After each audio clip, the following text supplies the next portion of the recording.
ಎಲ್ಲರಿಗೂ ನಮಸ್ಕಾರ. ಲೀಲಾ ಜಾಲನ್ಯಾಸದ 75ನೆಯ ಸಂಚಿಕೆ ಅಂದರೆ ಅಮೃತ ಸಂಚಿಕೆಗೆ ಸಕಾಲದಲ್ಲಿ ಬಂದಂಥ ಎಲ್ಲರನ್ನೂ ಕೂಡ ಆತ್ಮೀಯವಾಗಿ ಸ್ವಾಗತಿಸ್ತಾ ಇದ್ದೇನೆ.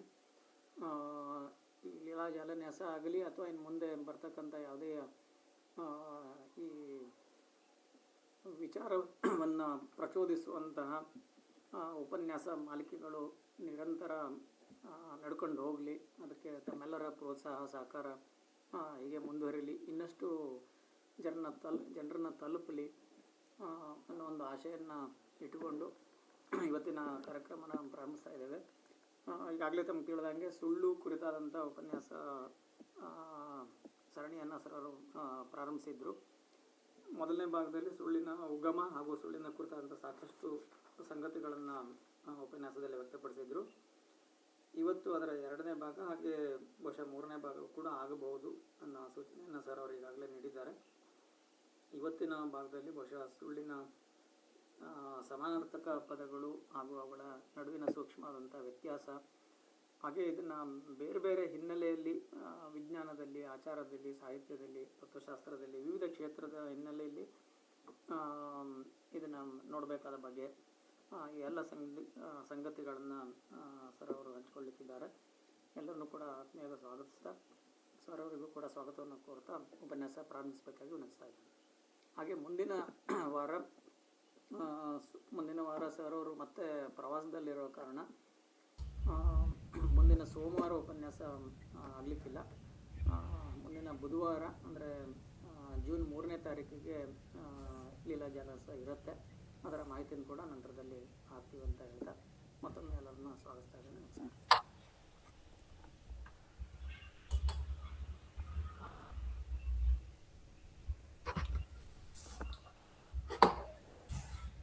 ಎಲ್ಲರಿಗೂ ಗೌರವಪೂರ್ವಕ ನಮಸ್ಕಾರ. ಕಳೆದ ಬಾರಿ ಸುಳ್ಳಿನ ಕೆಲವು ಮೂಲಾಂಶಗಳನ್ನು ನಾನು ಚರ್ಚೆ ಮಾಡ್ತಾ ಇದ್ದೆ. ಆ ಮೂಲಾಂಶಗಳ ಪೈಕಿ ನನಗೆ ತುಂಬ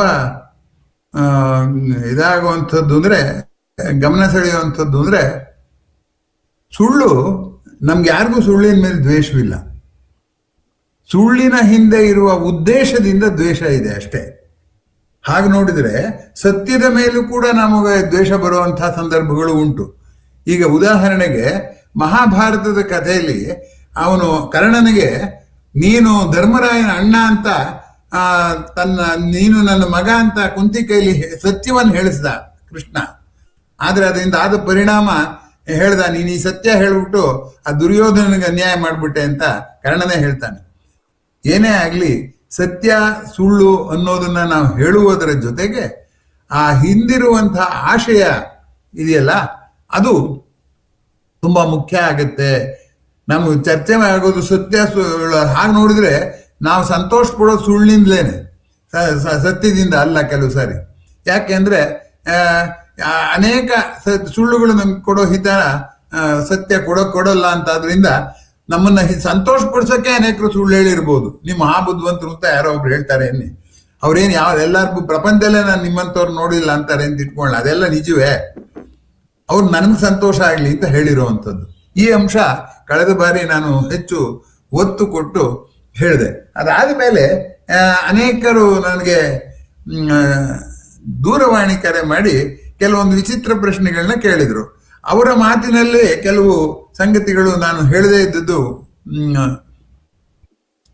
ಹೊಳೀತು. ಜೊತೆಗೆ ಶೈರಿಗರ್ ಅವರು ಇದನ್ನ ಹಾಕಿದ್ದಾರೆ, ಮಿತ್ ಅನ್ನೋದಕ್ಕೂ ಸುಳ್ಳು ಅನ್ನೋದಕ್ಕೂ ಸಂಬಂಧ ಇರೋದು. ಹಾಗೆ ಈ ಎಲ್ಲ ಅಂಶಗಳನ್ನ ಗಮನಿಸಿದಾಗ ಸ್ವಲ್ಪ ಕಳೆದ ಬಾರಿಯ ಒಂದು ಚರ್ಚೆ ಆಲೋಚನೆಗೆ ತೊಡಗಿಸಿದೆ ಅನ್ನೋದು ನನಗೆ ಸಂತೃಪ್ತಿ ಕೊಟ್ಟಿರುವಂತ ಸಂಗತಿ. ಆದ್ಮೇಲೆ ಒಂದು ಅಭಿಪ್ರಾಯ, ಸತ್ಯ ಸುಳ್ಳಾಗೋಕ್ ಸಾಧ್ಯವಿಲ್ಲ, ಸುಳ್ಳು ಸತ್ಯ ಆಗೋಕ್ ಸಾಧ್ಯವಿಲ್ಲ ಅಂತ ಒಂದು ಸುಳ್ಳನ್ನು ನಾವು ನಂಬ್ಕೊಂಡಿದ್ವಿ. ಕಾಲ ಇದೆಯಲ್ಲ, ಸತ್ಯವನ್ನ ಸುಳ್ಳು ಮಾಡುತ್ತೆ, ಸುಳ್ಳನ್ನು ಸತ್ಯ ಮಾಡುತ್ತೆ. ಈಗ ಉದಾಹರಣೆಗೆ ಈಗ 8 ಗಂಟೆ 10 ನಿಮಿಷ ಆಗಿದೆ ಅಂತ ಇಟ್ಕೊಳ್ಳೋಣ. ನಾನು ಈಗ 8 ಗಂಟೆ 10 ನಿಮಿಷ ಅಂತ ಹೇಳ್ತೀನಿ, ಅದು ಸತ್ಯ. ಅದೇ ಇನ್ನು 10 ನಿಮಿಷ ಆದ್ಮೇಲೆ 8 ಗಂಟೆ 10 ನಿಮಿಷ ಅನ್ನೋದು ಸುಳ್ಳು. ಆದ್ರಿಂದ ಸತ್ಯ ಸುಳ್ಳಾಗ್ಬಿಡ್ತಲ್ಲ. ಈಗಿನ ವೇಳೆ ಹೀಗಿದೆ ಅಂತಂದ್ರೆ ಕಾಲ ಬದಲಾಗುತ್ತೆ ಅಂತ ಅನ್ಕೊಂಡಿರೋದನ್ನ ನಾವು ಮನಸ್ಸಿನಲ್ಲಿ ಇಟ್ಕೊಂಡು ಅರ್ಥ ಮಾಡ್ಕೋಬೇಕು. ಇಲ್ಲದೆ ಸತ್ಯ ಸುಳ್ಳಾಗುತ್ತೆ. ಹಾಗೆ ಸುಳ್ಳು ಸತ್ಯ ಆಗ್ಬೋದು. 8-10 ನಿಮಿಷದಲ್ಲಿ ನಾನು ಇನ್ನು 10 ನಿಮಿಷಕ್ಕೆ 8:20 ಆಗುತ್ತೆ ಅಂತಂದ್ರೆ 10 ನಿಮಿಷದಲ್ಲಿ ಆಗುತ್ತಲ್ಲ, ಅದು ಸತ್ಯ ಆಗುತ್ತೆ. ಅದು ಹೋಗ್ಲಿ ಬಿಡಿ. ಇನ್ನೂ ಒಂದು ತುಂಬಾ ವಿಶೇಷವಾದಂಥ ಸಂಗತಿಯನ್ನ ನಾವು ಗಮನಿಸಬೇಕು. ಏನಪ್ಪಾ ಅಂದ್ರೆ, ಸತ್ಯವನ್ನ ಪರೀಕ್ಷೆ ಮಾಡಿ ಸರಿಯೇ ತಪ್ಪೆ ಅಂತ ಅನ್ನೋ ಹಾಗೆ ಕಾರಣದ ಮೂಲಕ ಕೂಡ ನಾವು ಸರಿಯೇ ತಪ್ಪೆ ಅಂತ ಹೇಳ್ಬೇಕಾಗತ್ತೆ. ಯಾಕೆಂದ್ರೆ ಕಾಲದ ಬದಲಾವಣೆಯ ಸತ್ಯವನ್ನು ಹೇಳುವಾಗ, ಅಂದ್ರೆ ಕಾಲ ಕಳಿತಾ ಬದಲಾವಣೆ ಆಗೋ ಸತ್ಯವನ್ನು ಹೇಳುವಾಗ ಹಿಂದೆ ಇದ್ದ ಸತ್ಯ, ಮುಂದೆ ಇದ್ದ ಸತ್ಯ, ಆ ಮುಂದೆ ಇದ್ದ ಸತ್ಯಕ್ಕೆ ಹಿಂದೆ ಇದ್ದದ್ದು ಕಾರಣ. ಈಗ ಹೂವಿಗೆ ಮೊಗ್ಗು ಕಾರಣ, ಮೊಗ್ಗಿಗೆ ಆ ಗಿಡ ಚಿಗುರಿದ್ದು ಕಾರಣ. ಈ ರೀತಿ ಹೇಳುವಾಗ ಈ ಗತಿಶೀಲ ಸತ್ಯವನ್ನು ಹೇಳುವಾಗ, ಡೈನಮಿಕ್ ಆಗಿ ಇರುವ ಸತ್ಯ ಹೇಳ್ಬೇಕಾದ್ರೆ ಏನಾಗುತ್ತೆ ಅಂತಂದ್ರೆ, ನಾವು ಇನ್ನೂ ಆಳಕ್ಕಿಳಿದು ಸತ್ಯವನ್ನ ಪರಿಶೀಲನೆ ಮಾಡಬೇಕಾಗತ್ತೆ ಅನ್ನುವಂಥದ್ದು ಗಮನಿಸಬೇಕಾಗಿರುವಂತಹ ಸಂಗತಿ. ಆತ್ಮೀಯರೇ, ಸುಳ್ಳಿಗೆ ಬೇಕಾದಷ್ಟು ಹೆಸರುಗಳಿವೆ. ಆ ಹೆಸರುಗಳನ್ನ ಬೇರೆ ಬೇರೆ ಕ್ಷೇತ್ರದಲ್ಲಿ ಬೇರೆ ಬೇರೆ ಸಂದರ್ಭದಲ್ಲಿ ಬಳಕೆ ಮಾಡ್ತಾರೆ. ಆ ಹೆಸರುಗಳ ಪಟ್ಟಿ ಈಗ ಹೇಳ್ತಾ ಹೋಗ್ತೀನಿ. ಸುಳ್ಳು ಅನ್ನೋದ್ರ ಜೊತೆಗೆ ತಪ್ಪು ಅಂತ ಹೇಳ್ತೀವಿ. ತಪ್ಪು ಅಂದ್ರೆ ಏನು? ನೀನು ಹೀಗೆ ಹೇಳಬೇಕಾಗಿದ್ದನ್ನ ಬೇರೆ ಹೇಳಿದೀಯಾ ಅಂತ, ಅಂದ್ರೆ ಸುಳ್ಳು ಅಂತಾನೆ ತಾನೆ. ಅದರಿಂದ ತಪ್ಪು ಅನ್ನೋದ್ರಲ್ಲಿ ಬಳಕೆ ಮಾಡೋದು ಯಾವಾಗ ಅಂತಂದ್ರೆ, ನಾನು ನೋಡಿಯೂ ಸುಳ್ಳು ಹೇಳಿದಾಗ. ಈ ಸುಳ್ಳಲ್ಲಿ 2 ತರ ಇದೆ. ಒಂದು, ಸುಳ್ಳು ಹೇಳೋನಿಗೆ ಗೊತ್ತು ನಾನು ಸುಳ್ಳು ಹೇಳ್ತಿದ್ದೀನಿ ಅಂತ, ಹಂಗೆ ಹೇಳೋ ಸುಳ್ಳು ಬೇರೆ, ಪ್ರಜ್ಞಾಪೂರ್ವಕವಾಗಿ ಹೇಳೋ ಸುಳ್ಳು. ಇನ್ ಕೆಲವು ಅವನ್ಗೆ ಗೊತ್ತಿಲ್ಲ, ಅವನ್ಗೆ ನೋಡಿದ್ದೆ ಅವನು ಹೇಳ್ತಾನೆ, ತನ್ನ ಮನಸ್ಸಿಗೆ ಅನಿಸಿದ್ದಕ್ಕೆ ನಿಷ್ಠಾವಂತನಾಗಿದ್ದಾನೆ, ಮನಸ್ಸಿಗೆ ಹಂಚಿರೋದೇ ತಪ್ಪಾಗ್ಬಿಟ್ಟಿದೆ. ಅವನ ಕಣ್ಣು ಸರಿಯಾಗಿ ಕಾಣದೇ ಇರೋದ್ರಿಂದಲೋ, ಕಿವಿ ಕೇಳದೆ ಇರೋದ್ರಿಂದಲೋ ಅದೇನಾಗ್ಬಿಟ್ಟಿದೆ ಹಾಗೆ ಅಂತ ಹೇಳ್ತಾನೆ ಅಂತ. ಈಗ ತಾನೇ ನಾನು ಫೇನ್ಮನ್ ಕೇಳ್ತಾ ಇದ್ದೆ. ಫೇನ್ಮನ್ ಹೇಳ್ತಾರೆ ಏನಂದ್ರೆ, ನೀವು ಯಾವುದನ್ನ ಶಬ್ದ ಅಂತ ಕರಿತೀರೋ ಅದಕ್ಕೆ ಅರ್ಥ ಇದೆ. ಆದ್ರೆ ಪ್ರಕೃತಿಗೆ ಶಬ್ದವೂ ಒಂದೇ, ಗದ್ದಲವೂ ಒಂದೇ, 2 ಕಂಪನಗಳೇ. ಆದ್ದರಿಂದ ಒಬ್ಬ ಪ್ರಕೃತಿಯ ದೃಷ್ಟಿಯಿಂದ ಯಾವುದು ಸತ್ಯ ಅಂದ್ರೆ ಕಂಪನ ಅನ್ನೋದೇ ಸತ್ಯ. ನಾಯ್ಸ್ ಅನ್ನೋದು ಕಂಪನವೇ, ಶಬ್ದ ಅನ್ನೋದು ಕಂಪನವೇ. ಆದ್ರೆ ನಮಗೆ ಶಬ್ದ ಬೇರೆ, ನಾಯ್ಸ್ ಬೇರೆ. ಹೀಗಾಗಿ ಒಂದು ನೆಲೆಯನ್ನ ಬದಲಾಯಿಸ್ಬಿಟ್ರೆ, ನನ್ನ ದೃಷ್ಟಿಯಿಂದ ಮತ್ತೆ ಪ್ರಕೃತಿಯ ದೃಷ್ಟಿಯಿಂದ ಅಂತ ನೋಡಿದ್ರೆ ಅವಾಗ ಎಲ್ಲ ತಲೆ ಕೆಳಕಾಗ್ಬಿಡುತ್ತೆ. ಹೀಗಾಗಿ ಸತ್ಯಕ್ಕೆ ಒಂದು ಕೇಂದ್ರ ಇದೆ.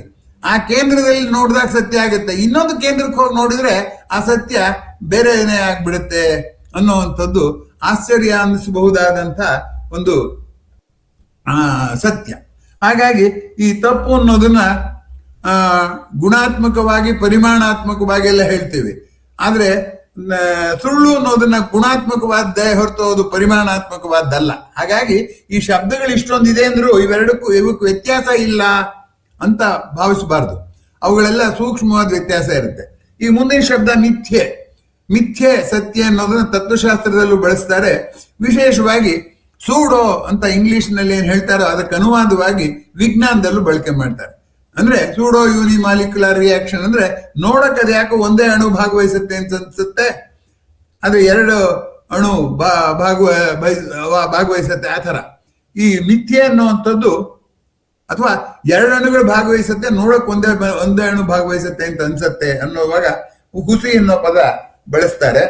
ಹಾಗೆ ಸಟೆ ಅನ್ನೋದು ದಿಟಕ್ಕೆ ಆಪೋಸಿಟ್ ಆಗಿ ಸಟೆ ಅನ್ನೋ ಪದನ ಬಳಸುವಂಥದ್ದನ್ನ ಗಮನಿಸಬೇಕಾದ್ದು. ಹುಸಿ ಅನ್ನೋದು ಇನ್ನೊಂದು ಪದ. ಭ್ರಮೆ, ಯಾವುದು ವಾಸ್ತವವಲ್ಲೋ ಅದು ನನಗೆ ಕಣ್ಣಿಗೆ ಕಾಣಕ್ ಶುರುವಾದ್ರೆ ಅದು ಭ್ರಮೆ ಅಂತ ಹೇಳ್ತಾರೆ. ಭ್ರಮ ಅಂದ್ರೆ ಚಲಿಸೋದು ಅಂತ. ನನ್ನ ಮನಸ್ಸು ಇಲ್ಲಿ ಕಾಣುವುದನ್ನ ಬಿಟ್ಟು ಬೇರೆದನ್ನ ಕಾಣೋ ಹಾಗೆ ಚಲಿಸ್ತಾ ಇದೆ ಅನ್ನೋಂಥದ್ದಕ್ಕೆ ಏನಂತ ಹೇಳ್ತಾರೆ ಅಂತಂದ್ರೆ ಭ್ರಮೆ ಅಂತ ಹೇಳ್ತಾರೆ. ಹಾಗೆ ದೋಷ ಅಂತ ಹೇಳ್ತಾರೆ, ಡಿಫೆಕ್ಟ್ ಅನ್ನೋ ಅರ್ಥದಲ್ಲಿ. ಬುರುಡೆ, ಅವನೆಲ್ಲ ಬುರುಡೆ ಹೊಡಿತಾನೆ ಅಂತಂದ್ರೆ ಅದು ಸುಳ್ಳು ಅಂತಲೇ. ಅಸತ್ಯ ಅಂತ ಸತ್ಯಕ್ಕೆ ಒಂದು ಪೂರ್ವ ಸೂಚಿ ಹಾಕ್ಬಿಟ್ಟು ಹೇಳ್ತಾರೆ. ಮಾಯೆ ಅಂತ ಯಾರು ಹೇಳ್ತಾರೆ ಅಂತಂದ್ರೆ ದಾರ್ಶನಿಕರು ಹೇಳ್ತಾರೆ. ಕಾಣುವುದು ಕಾಣದುದರ ಒಂದು ನೆರಳು. ಆ ಕಾಣದುದನ್ನ ಹೇಳ್ಬೇಕಾಗಿತ್ತು, ಅದು ಹೇಳ್ತಾ ಇಲ್ಲ. ಆ ದೃಷ್ಟಿ ಬರೀ ಕಾಣದನ್ನೇ ನಾವು ನಂಬ್ಕೊಳ್ತೀವಲ್ಲ, ಅದನ್ನ ಮಾಯೆ ಅಂತ ಅವ್ರು ಕರೀತಾರೆ. ಇನ್ನೊಂದು ಪ್ರಾಮಾಣಿಕ ಸತ್ಯ, ಅಪ್ರಾಮಾಣಿಕ ಅಂತ ಹೇಳಿದ್ನಲ್ಲ, ಕುಡಿದವನಿಗೆ ಪ್ರಪಂಚವೇ ತಿರುಗೋ ಹಾಗೆ ಕಾಣುತ್ತೆ. ಅವಾಗ ಏನ್ ಹೇಳ್ತಾನೆ, ಅದನ್ನ ನಾವು ಅಮಲು ಅಂತೀವಿ. ಅಮಲು ಅಂತ ಯಾವಾಗ ಹೇಳ್ತೀವಿ, ಅವನಿಗೆ ಇರೋದು ಹೇಗೋ ಹಾಗೆ ಕಾಣ್ತಿಲ್ಲ, ಬೇರೆದ್ ಕಾಣ್ತೀವಿ. ಅವನು ಕುಡ್ದಿದೀಯ ರಸ್ತೆ ಅಂತ ನಮ್ಮ ಎಂಡು ಕುಡ್ಕರತ್ನ ಹೇಳಿದಾಗ ಅವ್ನು ನೀ ಸತ್ಯನೇ ಹೇಳ್ತಾನೆ, ಅವನ ಕಣ್ಣಿಗೆ ರಸ್ತೆ ಎಲ್ಲ ತಿರುಗ್ತಿರೋ ಹಾಗೆ ಕಾಣುತ್ತೆ. ಹಾಗಾಗಿ ಇಲ್ಲಿ ಸತ್ಯ ಅಸತ್ಯದ ಮಧ್ಯೆ ಇರುವಂತಹ ಅಂತರ ತುಂಬಾ ಸೂಕ್ಷ್ಮವಾದದ್ದು ಅನ್ನುವಂಥದ್ದನ್ನ ಗಮನಿಸಬೇಕಾದ. ಮೈಸೂರು ವಿಶ್ವವಿದ್ಯಾನಿಲಯದ ಘೋಷವಾಕ್ಯ ತಮ್ಗೆಲ್ಲ ತಿಳಿದಿರೋ ಹಾಗೇನೆ ನಹಿ ಜ್ಞಾನೇನ ಸದೃಶಂ ಅಂತ. ಜ್ಞಾನಕ್ಕೆ ಸದೃಶವಾದದ್ದು ದೃಶ ಜ್ಞಾನದಷ್ಟು ಚೆನ್ನಾಗಿ ಗೋಚರವಾಗುವಂಥದ್ದು ಯಾವುದೂ ಇಲ್ಲ ಅಂತ. ಅದಕ್ಕೆ ನಮ್ಮ ಪ್ರೊಫೆಸರ್ ಸೇತುರಾವ್ ಯಾವಾಗಲೂ ತಮಾಷೆಯಾಗಿ ಹೇಳೋರು ಏನಂದ್ರೆ, ಜ್ಞಾನಕ್ಕಿಂತ ಮಿಗಿಲಾದದ್ದೇ ಒಂದಿದೆ, ಈ ವಾಕ್ಯ ಸುಳ್ಳು. ಯಾಕೆಂದ್ರೆ ಜ್ಞಾನಕ್ಕಿಂತ ಮಿಗಿಲಾದದ್ದು ಅಜ್ಞಾನ ಅಂತ. ಸತ್ಯಕ್ಕಿನ್ನ ಸುಳ್ಳು ಜಾಸ್ತಿ. ಯಾಕೆಂದ್ರೆ ಒಂದು ಸತ್ಯ, ಅದನ್ನ ಬಿಟ್ಟು ಇನ್ನು ಉಳಿದ್ರೆ ನೀವು ಏನ್ ಹೇಳಿದ್ರು, ಈ ಒಂದು ಮಾವಿನ ಹಣ್ಣು ಇಟ್ಕೊಂಡ್ಬಿಟ್ಟು ನಾನು ಅದನ್ನ ಕಿತ್ಲೆ ಹಣ್ಣು, ಸೀಬೆ ಹಣ್ಣು, ಸೇಬಣ್ಣು ಏನಂದ್ರು ಅದೆಲ್ಲ ಸುಳ್ಳುಗಳೇ. ಅದರಿಂದ ಸುಳ್ಳುಗಳು ಸಂಖ್ಯಾ ಮಟ್ಟದಲ್ಲಿ ಜಾಸ್ತಿ ಇರೋದ್ರಿಂದ ಜ್ಞಾನಕ್ಕಿಂತ ಅಜ್ಞಾನ ದೊಡ್ಡದು ಅಂತ. ಹಾಗಾಗಿ ಅದನ್ನೇ ಬಸವಣ್ಣವರು ಬರೆದ್ರಲ್ಲ, ಏನಂತ ಅಂತಂದ್ರೆ, ತಮಂದ ಹಿರಿದು ಜ್ಯೋತಿ ಕಿರಿದೆನ್ನಬಹುದೇ, ಕತ್ಲೆ ಅನ್ನೋದು ತುಂಬಾ ದೊಡ್ಡದು, ದೀಪ ಚಿಕ್ಕದು ಅನ್ನಕ್ಕಾಗುತ್ತೆ, ಒಂದ್ ದೀಪ ಹಚ್ಚಿದ್ರೆ ಕತ್ಲೆ ಎಲ್ಲ ಹೊರಟು ಹೋಗುತ್ತೆ ಅನ್ನೋ ದೃಷ್ಟಿಯಿಂದ ಹಿರಿದು ಕಿರಿದು ಅನ್ನೋದು ಗಾತ್ರದಿಂದ ಅಳಿಯೋ ಅಂತದ್ದಲ್ಲ ಅನ್ನೋದು, ಅಂದ್ರೆ ಬೇರೆ ದೃಷ್ಟಿಯಲ್ಲೂ ಅಳಿಬೇಕಾಗತ್ತೆ ಅಂತ ಅನ್ನೋವಂಥದ್ದು ತಾನೆ. ಈಗ ಕತ್ತಲೆಗಿಂತ ಬೆಳಕು ದೊಡ್ಡದು, ಯಾಕೆಂದ್ರೆ ಬೆಳಕಿನ ಗಾತ್ರ ಚಿಕ್ಕದಿರ್ಬೋದು, ಆ ಚಿಕ್ಕ ಗಾತ್ರದ ಹಣತೆ ಅಷ್ಟು ದೊಡ್ಡ ಕತ್ತಲೆಯನ್ನ ಕಳೆಯುತ್ತೆ ಅನ್ನುವಂಥದ್ದನ್ನು ಕೂಡ ನಾವು ಇಲ್ಲಿ ಗಮನಿಸಬೇಕು. ಹಾಗೆ ನೋಡಿದ್ರೆ ನಹಿ ಜ್ಞಾನೇನ ಸದೃಶಂ ಅನ್ನೋದು ಮೂಲದಲ್ಲಿ ಭಗವದ್ಗೀತೆಯಲ್ಲಿ ಹೇಳಿರೋ ರೀತಿ ಏನಪ್ಪಾ ಅಂದ್ರೆ, ಯಾವುದು ಜ್ಞಾನ ಅಂದ್ರೆ ನಾನು ದೇಹವಲ್ಲ ಎನ್ನುವ, ನಾನು ಒಂದು ಚೈತನ್ಯ, ಪ್ರಕೃತಿ, ಅದು ಪ್ರಕೃತಿಯ ಒಂದು ಭಾಗವೇ, ಪ್ರಕೃತಿ ನೀಡಿರುವ ಚೈತನ್ಯ ಅನ್ನೋ ಭಾವದಿಂದ ಆ ಜ್ಞಾನ ಇದೆಯಲ್ಲ, ಅದನ್ನು ಕುರಿತು ಅವ್ರು ನಹಿ ಜ್ಞಾನೇನ ಸದೃಶಂ ಅಂತ ಹೇಳಿದ್ದು. ಆದ್ರೆ ನಾವು ಇವಾಗ ಅದೇನು ಗೊತ್ತಿಲ್ಲಲೇ ನಹಿ ಜ್ಞಾನೇನ ಸದೃಶಂ ಅಂದ್ರೆ ವಿಶ್ವವಿದ್ಯಾನಿಲಯದಲ್ಲಿ ವಿವಿಧ ಶಾಖೆಗಳಲ್ಲಿ ಹೇಳುವ ಜ್ಞಾನಕ್ಕೆ ಸಮಾನವಾದ್ದಿಲ್ಲ ಅಂತ ನಾವು ಅರ್ಥ ಮಾಡ್ಕೋತೀವಿ. ಯಾಕೆಂದ್ರೆ ಮೂಲ ಕೃತಿಯಲ್ಲಿ ಯಾವ ಆಶಯದಲ್ಲಿ ಹೇಳಿದಾರೋ ಆ ಆಶಯ ಓದಿಲ್ದೇ ಇರುವಾಗ ನಾವೇನ್ ಮಾಡ್ತೀವಿ, ನಮ್ಮ ಕಲ್ಪನೆಯನ್ನು ಹೇಳ್ತೀವಿ. ನೋಡಿ, ಈ ಸುಳ್ಳು ಸೃಷ್ಟಿ ಆಗೋದು ಹೀಗೆ. ಏನಪ್ಪಾ ಅಂದ್ರೆ, ಹೇಳೋರು ಯಾವುದೋ ಅನುಭವದಲ್ಲಿ ಅದನ್ನ ಹೇಳ್ತಾರೆ, ಕೇಳೋರು ಅವ್ರು ಯಾವುದೋ ಹಿನ್ನೆಲೆಯಲ್ಲಿ ಕೇಳ್ತಾರೆ. ಅವಾಗ ಏನಾಗುತ್ತೆ, ಅವ್ರು ಹೇಳಿದ್ದೇ ಬೇರೆ, ಇವ್ರು ಕೇಳಿಸ್ಕೊಂಡಿದ್ದೇ ಬೇರೆ ಅಂತ ಆಗ್ಬಿಡುತ್ತೆ. ಹಾಗಾಗಿ ಸತ್ಯ ಸುಳ್ಳಾಗೋದು ಎಷ್ಟು ಸುಲಭ ಇದೆ. ಅದಕ್ಕೇನೆ ಸತ್ಯಕ್ಕೆ ಹೇಗೆ ಸಾವಿಲ್ವೋ ಸುಳ್ಳಿಗೂ ಸಾವಿಲ್ಲ ಅಂತ ಧಾರಾಳವಾಗಿ ಹೇಳ್ಬೋದು. ಎಲ್ಲಿವರೆಗೆ ಸತ್ಯ ಇರುತ್ತೋ ಅಲ್ಲಿವರೆಗೆ ಸುಳ್ಳು ಇದ್ದೇ ಇರುತ್ತೆ ಅಂತ. ಇನ್ನೊಂದು ಅಂಶ, ಸತ್ಯ ಅನ್ನೋದು ಏಕವಚನ, ಸುಳ್ಳು ಅನ್ನೋದು ಬಹುವಚನ ಅಂತ ಅನೇಕರ ಭಾವನೆ ಇದೆ. ಆದ್ರೆ ಹಾಗೇನಿಲ್ಲ. ಅನೇಕ ಬಾರಿ ಸತ್ಯವೂ ಕೂಡ ಅನೇಕ ಬಗೆಯದಿದೆ. ತತ್ಕಾಲಿಕ ಸತ್ಯ, ಶಾಶ್ವತ ಸತ್ಯ, ಅಂಕಿಅಂಶಗಳ ಸ್ಟ್ಯಾಟಿಸ್ಟಿಕಲ್ ಟ್ರೂತ್ ಅಂತ. ಈ ವಿಕಿರಣಶೀಲತೆ ಇದೆಯಲ್ಲ, ಅಲ್ಲಿ 1,00,000 ಪರಮಾಣು ಇದ್ರೆ, ಯುರೇನಿಯಂ ಪರಮಾಣು 1,00,000 ಇದ್ರೆ ಅದರಲ್ಲಿ 10,000 ವಿಭಜನೆ ಆಗುತ್ತೆ ಅಂತ ಹೇಳ್ಬೋದೇ ಹೊರತು ಅದು ಅಂಕಿಅಂಶದ ಪ್ರಕಾರ ಹೇಳ್ಬೋದು ಲೆಕ್ಕ ಹಾಕಿ. ಆದ್ರೆ ಯಾವ 10,000 ಯುರೇನಿಯಂ ಪರಮಾಣು ವಿಘಟನೆ ಆಗುತ್ತೆ ಅಂತ ಹೇಳಕ್ ಬರಲ್ಲ. ಇದನ್ನ ಸ್ಟ್ಯಾಟಿಸ್ಟಿಕಲ್ ಟ್ರೂತ್ ಅಂತಾರೆ. ಅಂದ್ರೆ ಈ ಪರಮಾಣುವೇ ಹೋಗುತ್ತೆ ಅಂತ ಹೇಳಿದಾಗ ತಾನೆ ಅದು ಪರಿಪೂರ್ಣ ಸತ್ಯ ಆಗುವಂಥದ್ದು. ಅದರಿಂದ ಈ ಅಂಕಿಅಂಶ ಅನ್ನೋದೇನೆ ಒಂದು ರೀತಿಯಲ್ಲಿ ಭಾಗಶಃ ಸತ್ಯ. ಅಂದ್ರೆ ಸತ್ಯದಲ್ಲಿ ಇಲ್ಲ ಸತ್ಯ ಇಲ್ಲ ಸುಳ್ಳು ಅಂತ ನಾವು ಅನ್ಕೊಂಡಿದ್ದೀವಿ. ಸ್ಟ್ಯಾಟಿಸ್ಟಿಕ್ಸ್ ಏನ್ ಮಾಡೋದು, ತಮಾಷೆಯಾಗಿ ಹೇಳೋದುಂಟು. There are 3 kinds of lies ಸುಳ್ಳುಗಳು, ಡ್ಯಾಮ್ ಲೈಸ್, ಸ್ಟ್ಯಾಟಿಸ್ಟಿಕ್ಸ್ ಅಂತ. ಅಂದ್ರೆ ಅಂಕಿಅಂಶಗಳು ಹೀನಾಯವಾದ ಸತ್ಯಕ್ಕಿಂತ ಹೀನಾಯವಾಗುತ್ತೆ ನಾವು ಸರಿಯಾಗಿ ಬಳಕೆ ಮಾಡದೆ ಹೋದ್ರೆ ಅನ್ನೋ ದೃಷ್ಟಿಯಿಂದ. ಹೀಗಾಗಿ ಸತ್ಯ ಮತ್ತು ಸುಳ್ಳಿನ ಸಂಬಂಧ ನಾನು ಕಳೆದ ಬಾರಿ ಚರ್ಚೆ ಮಾಡಿದಾಗ ಏನು ನಮ್ಗೆ ಸ್ಪಷ್ಟ ಚಿತ್ರಣ ಆಗ್ತಾ ಇತ್ತೋ ಅದನ್ನ ಇನ್ನೊಂದು ಸ್ವಲ್ಪ ಆಳವಾಗಿ ನೋಡಿದ್ರೆ ಮಸುಕಾಗ್ತಾನೇ ಹೋಗುತ್ತೆ. ಹೀಗಾಗಿ ಸುಳ್ಳು ಏಕವಚನ ಹೇಗಲ್ವೋ ಸತ್ಯವೂ ಏಕವಚನ ಅಲ್ಲ, ಯಾಕೆಂದ್ರೆ ಸತ್ಯದಲ್ಲೂ ಅನೇಕ ಬಗೆಗಳಿವೆ. ಇದು ಯಾವ ಬಗೆಯ ಸತ್ಯ ಅಂತ ನಾವು ಪ್ರತಿ ಸರಿಯೂ ಹೇಳೋದಿಲ್ಲ. ಸತ್ಯ ಅಂತೀವಿ ನಾವು, ಯಾವ ಬಗೆಯ ಸತ್ಯ ಅಂತ ಹೇಳುವಂಥದ್ದಿಲ್ಲ. ಆಮೇಲೆ ಸತ್ಯ ಸುಳ್ಳು ಅನ್ನೋದು ಎರಡು ಇರೋದಾದ್ರೆ ಅದನ್ನ ನಿರ್ಧಾರ ಮಾಡಬೇಕಲ್ಲ, ಆ ನಿರ್ಧಾರ ಮಾಡೋನು ಇವೆರಡನ್ನೂ ಮೀರಿರ್ಬೇಕು. ಈಗ ನಾವು ನಿರ್ಧಾರ ಮಾಡೋದು ನಾನು ಅಂತ ಅನ್ಕೋತೀನಿ ಅಂತ ಇಟ್ಕೊಳ್ಳೋಣ. ನಾನೇನ್ ಮಾಡ್ತೀನಿ, ಎರಡನ್ನು ನೋಡ್ತೀನಿ, ಕಣ್ಣಲ್ಲಿ ನೋಡಿ ತೀರ್ಮಾನ ಮಾಡೋದಾದ್ರೆ ಅದ್ ನಿಜವೇ ಸುಳ್ಳೆ ಅಂತ ತೀರ್ಮಾನ ಮಾಡ್ತೀನಿ. ಅದ್ ಸರಿ. ಆದ್ರೆ ಕಲ್ಪನೆದಾದ್ರೆ ಕಣ್ಣಲ್ಲಿ ನೋಡಕ್ಕಾಗಲ್ಲ. ಹೋಗ್ಲಿ, ಅದೆಲ್ಲ ಬಿಟ್ಬಿಡೋಣ. ತೀರ್ಪು ಕೊಡುವ ನಾನೇ ಸತ್ಯವಲ್ಲ. ಯಾಕೆಂದ್ರೆ ಜೀವನ ಅನ್ನೋದು ಕಾಲಬದ್ಧ ಸತ್ಯ. ಈಗ ನೋಡಿ, ನಿರೀಶ್ವರವಾದಿಗಳೇನ್ ಹೇಳ್ತಾರೆ ಅಂದ್ರೆ ದೇವರು ಅನ್ನೋದು ಕಾಣೋದಿಲ್ಲ, ಎಲ್ಲಿ ತರಿಸಿ ನಂಗೆ ತೋರಿಸಿ, ನಾನು ಅವಾಗ ಒಪ್ಕೋತೀನಿ. ಅದರಿಂದ ದೇವರು ಅನ್ನೋದು ಸುಳ್ಳು, ನಾನು ಅನ್ನೋದು ಸತ್ಯ ಅಂತ ಅವ್ರು ಹೇಳ್ತಾರೆ. ಆದ್ರೆ ಪ್ರಕೃತಿ ಲೀಲೆ ಇದೆಯಲ್ಲ, ನನಗಿನ್ನ ಮುಂಚೆ ಇದೆ, ನನ್ನ ನಂತರವೂ ಇದೆ, ಆದ್ರೆ ನಾನು ಇದ್ದು ಹೋಗೋನು. ಆದ್ರಿಂದ ನಾನು ಅನ್ನೋದೇ ತಾತ್ಕಾಲಿಕ ಸತ್ಯ, ನಾನು ಕಾಣ್ತಿರೋ ವಸ್ತುಗಳೆಲ್ಲವೂ ತಾತ್ಕಾಲಿಕ ಸತ್ಯ. ಪ್ರಕೃತಿಯ ಆಟ ಇದೆಯಲ್ಲ, ಪ್ರಾರಂಭದಿಂದ ನಿರಂತರ ಪರಿವರ್ತನೆ, ಅದೊಂದೇ ಸತ್ಯ ಅಂತ. ಹಾಗೆ ನೋಡಿದ್ರೆ ಹುಟ್ಟಿಗಿನ್ನ ಪ್ರಾಮಾಣಿಕವಾದ ಸತ್ಯ ಯಾವುದು ಅಂದ್ರೆ ಹುಟ್ಟಿದೆಲ್ಲವೂ ಸಾಯಲೇಬೇಕು ಅನ್ನೋದು. ಜೀವವೆಲ್ಲವೂ ನಿರ್ಜೀವದಿಂದಲೇ ಬಂದು ನಿರ್ಜೀವವಾಗಬೇಕು ಅನ್ನೋ ಸತ್ಯದ ಮುಂದೆ ನಾನು ಕಣ್ಣಲ್ಲಿ ನೋಡಿದ ಯಾವುದು ಕೂಡ ಸತ್ಯ ಅಲ್ಲ ಅಂತ ದಾರ್ಶನಿಕರು ಹೇಳ್ತಾರೆ. ದೃಶ್ಯಂ ನಶ್ಯಂ ಅಂತಾನೆ ಹೇಳ್ತಾರೆ. ಏನೇನು ನನ್ನ ಕಣ್ಣಿಗೆ ಕಂಡು ಇದೆ ಅಂತ ನಾನು ಅಂತೀನೋ ಅದೇ ನಾಶ ಆಗುವಂಥದ್ದು ಅಂತ ಅವ್ರು ಹೇಳ್ತಾರೆ. ಅದಕ್ಕೆ DVG ಹೇಳ್ತಾರೆ, ನಮ್ಮ ಕಣ್ಣು ಮನಸ್ಸುಗಳೇ ನಮಗೆ ಸಟೆ ಬೇಳು ಒಡೆ ನಂಬುವುದಾರನೋ ಮಂಕುತಿಮ್ಮ ಅಂತ ಹೇಳ್ತಾರೆ ಅವರು. ನಾನು ಇದುವರೆಗೂ ಜೀವನದಲ್ಲಿ ಸತ್ಯ ಸುಳ್ಳನ್ನು ಹುಡುಕ್ತಿರೋದೇ ಈ ದೇಹದ ಮೂಲಕ. ಆ ದೇಹ ಕಂಡಿದ್ದೆಲ್ಲ ಸುಳ್ಳು, ದೇಹನೂ ಸುಳ್ಳು ಅಂತಂದ್ರೆ ಸತ್ಯ ಯಾವುದು ಅನ್ನುವ ಜೀವನದ ಆಚೆಗಿನ ಸತ್ಯವನ್ನ ಹುಡುಕುವಾಗ ಅನೇಕ ಗೊಂದಲಗಳುಂಟಾಗುತ್ತೆ. ಅದಕ್ಕೆ ಧಾರ್ಮಿಕತೆಯಲ್ಲಿ ಖಚಿತತೆ ಮತ್ತು ಏಕರೂಪತೆ ಬರಕ್ ಸಾಧ್ಯವೇ ಇಲ್ಲ. ಅವಾಗೇನಾಗುತ್ತೆ, ನಾನ್ ಹೇಳಿದ್ದೆ ಸತ್ಯ, ನನ್ ದೇವ್ರ ಸತ್ಯ, ನಿನ್ ದೇವ್ರ ಸುಳ್ಳು ಅನ್ನೋ ಹಾಗಾಗತ್ತೆ. ಅಲ್ಲಿಗೆ ಏನಾಯ್ತು, ಎರಡೂ ಸುಳ್ಳು ಅಂತ ಕೊನೆಗೆ ತೀರ್ಮಾನ ಮಾಡ್ಬೇಕು. ಇಬ್ರು ಜಗಳ ಕಾಯ್ತಿದ್ರೆ ಇಬ್ರು ಆವೇಶಕ್ಕೊಳಗಾಗಿದ್ದಾರೆ. ಆವೇಶಕ್ಕೊಳಗಾಗಿಲ್ಲ, ನಾನು ಜಗಳ ಕಾಯ್ತಿದ್ದೀನಿ ಅಂತ ಯಾರು ಹೇಳಕ್ಕಾಗುತ್ತೆ? ಹಾಗಾಗಿ ಕನ್ನಡದಲ್ಲಿ ಗಾದೆನೇ ಇದೆಯಲ್ಲ, ಎರಡೂ ದದ್ದ ಹೊರಕ್ ಹಾಕು ಅಂತ. ಹಾಗೆ ಎರಡೂ ದದ್ದ ಹೊರಕ್ ಹಾಕು ಅಂತ ಹೇಳಬೇಕಾದಂತ ಒಂದು ಸಂದರ್ಭ ಸೃಷ್ಟಿಯಾಗ್ಬಿಡುತ್ತೆ. ಆದ್ರಿಂದ ಸತ್ಯ ಸುಳ್ಳಿನ ಮಧ್ಯದ ಸಂಬಂಧ ನಾವು ಅಂದುಕೊಂಡಷ್ಟು ಸರಳವಾಗಿಲ್ಲ ಅನ್ನುವಂಥದ್ದು ಗಮನಿಸಬೇಕಾದಂತ ಸಂಗತಿ. ಆತ್ಮೀಯರೇ, ಈಗ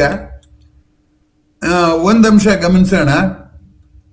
ಸತ್ಯ ಸುಳ್ಳನ್ನ ಪ್ರತ್ಯೇಕಿಸೋದು ಹೇಗೆ? ಎರಡು ಜೊತೆಯಲ್ಲಿ ಇರುತ್ತಪ್ಪ, ಹೇಗೆ ಪ್ರತ್ಯೇಕಿಸೋದು?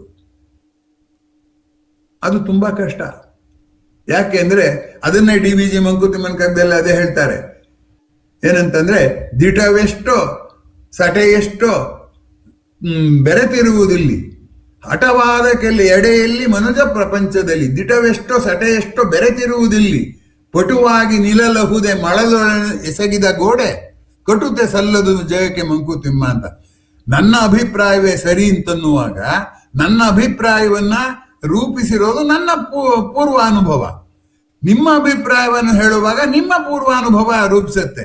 ಅಂದ್ರೆ ಏನಾಯ್ತು, ಒಂದೇ ಸತ್ಯವನ್ನ ನಾನು ಮಾತಾಗಿ ಹೇಳುವಾಗ ಏನಾಗುತ್ತೆ, ನನ್ನ ಪೂರ್ವಾನುಭವ ಕೆಲಸ ಮಾಡುತ್ತೆ. ಅದೇ ಸತ್ಯವನ್ನ ನೀವು ಹೇಳುವಾಗ ನಿಮ್ಮ ಪೂರ್ವಾನುಭವ ಕೆಲಸ ಮಾಡುತ್ತೆ. ಇಲ್ಲಿ ಸತ್ಯದ ಅಂತರ ಅಲ್ಲ, ಪೂರ್ವಾನುಭವ ಬೆರೆಸಿದ ಅಂತರ. ಪೂರ್ವಾನುಭವದಲ್ಲಿ ವ್ಯತ್ಯಾಸ ಇರೋದ್ರಿಂದ ಇಬ್ಬರ ಅಭಿಪ್ರಾಯಗಳು ಬೇರೆ ಹಾಗೆ ಆಗುತ್ತೆ.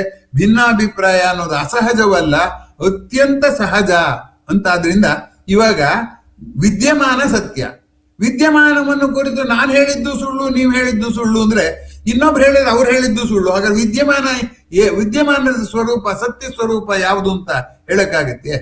ಈಗ ಊಟ ಮಾಡ್ತಾ ಇದ್ದೀವಿ, ಊಟ ಮಾಡ್ತಾ ತಟ್ಟೆಲಿ ತುಂಬಾ ಅನ್ನ ಏನೇನೋ ಬಡಿಸ್ಕೊಂಡಿದ್ದೀವಿ. ಕೆಮಿಸ್ಟ್ರಿಯವ್ರನ್ನ ಕೇಳಿದ್ರೆ ಏನ್ ಹೇಳ್ತಾರೆ, ರಸಾಯನ ಶಾಸ್ತ್ರಜ್ಞರು ಏನ್ ಹೇಳ್ತಾರೆ, ಅದು ಆಹಾರ ಅಲ್ಲ, ಅಣುಗಳ ಮೊತ್ತ, ಎಲ್ಲ ಅಣುಗಳು ತುಂಬಿಕೊಂಡಿದೆ ಅಲ್ಲಿ ಅಂತ ಹೇಳ್ತಾರೆ. ಬಯಾಲಜಿಯವ್ರನ್ನ ಕೇಳಿದ್ರೆ ಇದು ಸಸ್ಯ ಉತ್ಪನ್ನ ಅಂತ ಹೇಳ್ತಾರೆ. ಮಾಂಸಾಹಾರ ಇದ್ರೆ ಇದು ಪ್ರಾಣಿ ಉತ್ಪನ್ನ ಅಂತ ಹೇಳ್ತಾರೆ. ಅವ್ರಿಗೆ ಆ ಕಡೆ ಈಗ ಆದ್ರೆ ಇದರಲ್ಲಿ ಯಾರು ಸತ್ಯ ಯಾರು ಸುಳ್ಳು? ಎಲ್ಲರೂ ಸತ್ಯ. ಅನ್ನ ಸತ್ಯ ಏಕವಚನ ಹೆಂಗಾಗತ್ತೆ? ಬಹುವಚನವೇ. ಸೊ ಹೀಗಾಗಿ ಇಲ್ಲಿ ನಾವು ಸತ್ಯವನ್ನು ಮಾತನಾಡುವಾಗ ಮಾತನಾಡ್ತಾ ಇರೋದು ಅನುಭವವನ್ನು, ಸತ್ಯವನ್ನೂ ಅಲ್ಲ ಸುಳ್ಳನ್ನೂ ಅಲ್ಲ. ಆ ಅನುಭವವನ್ನು ನಾನ್ ಸತ್ಯ ಅಂತ ಅನ್ಕೊಂಡು ನಾನು ಹೇಳಿದ್ರೆ ಇನ್ನೊಬ್ಬರಿಗೆ ಅದು ಸತ್ಯವಾಗಿ ಕಾಣುದಿಲ್ಲ.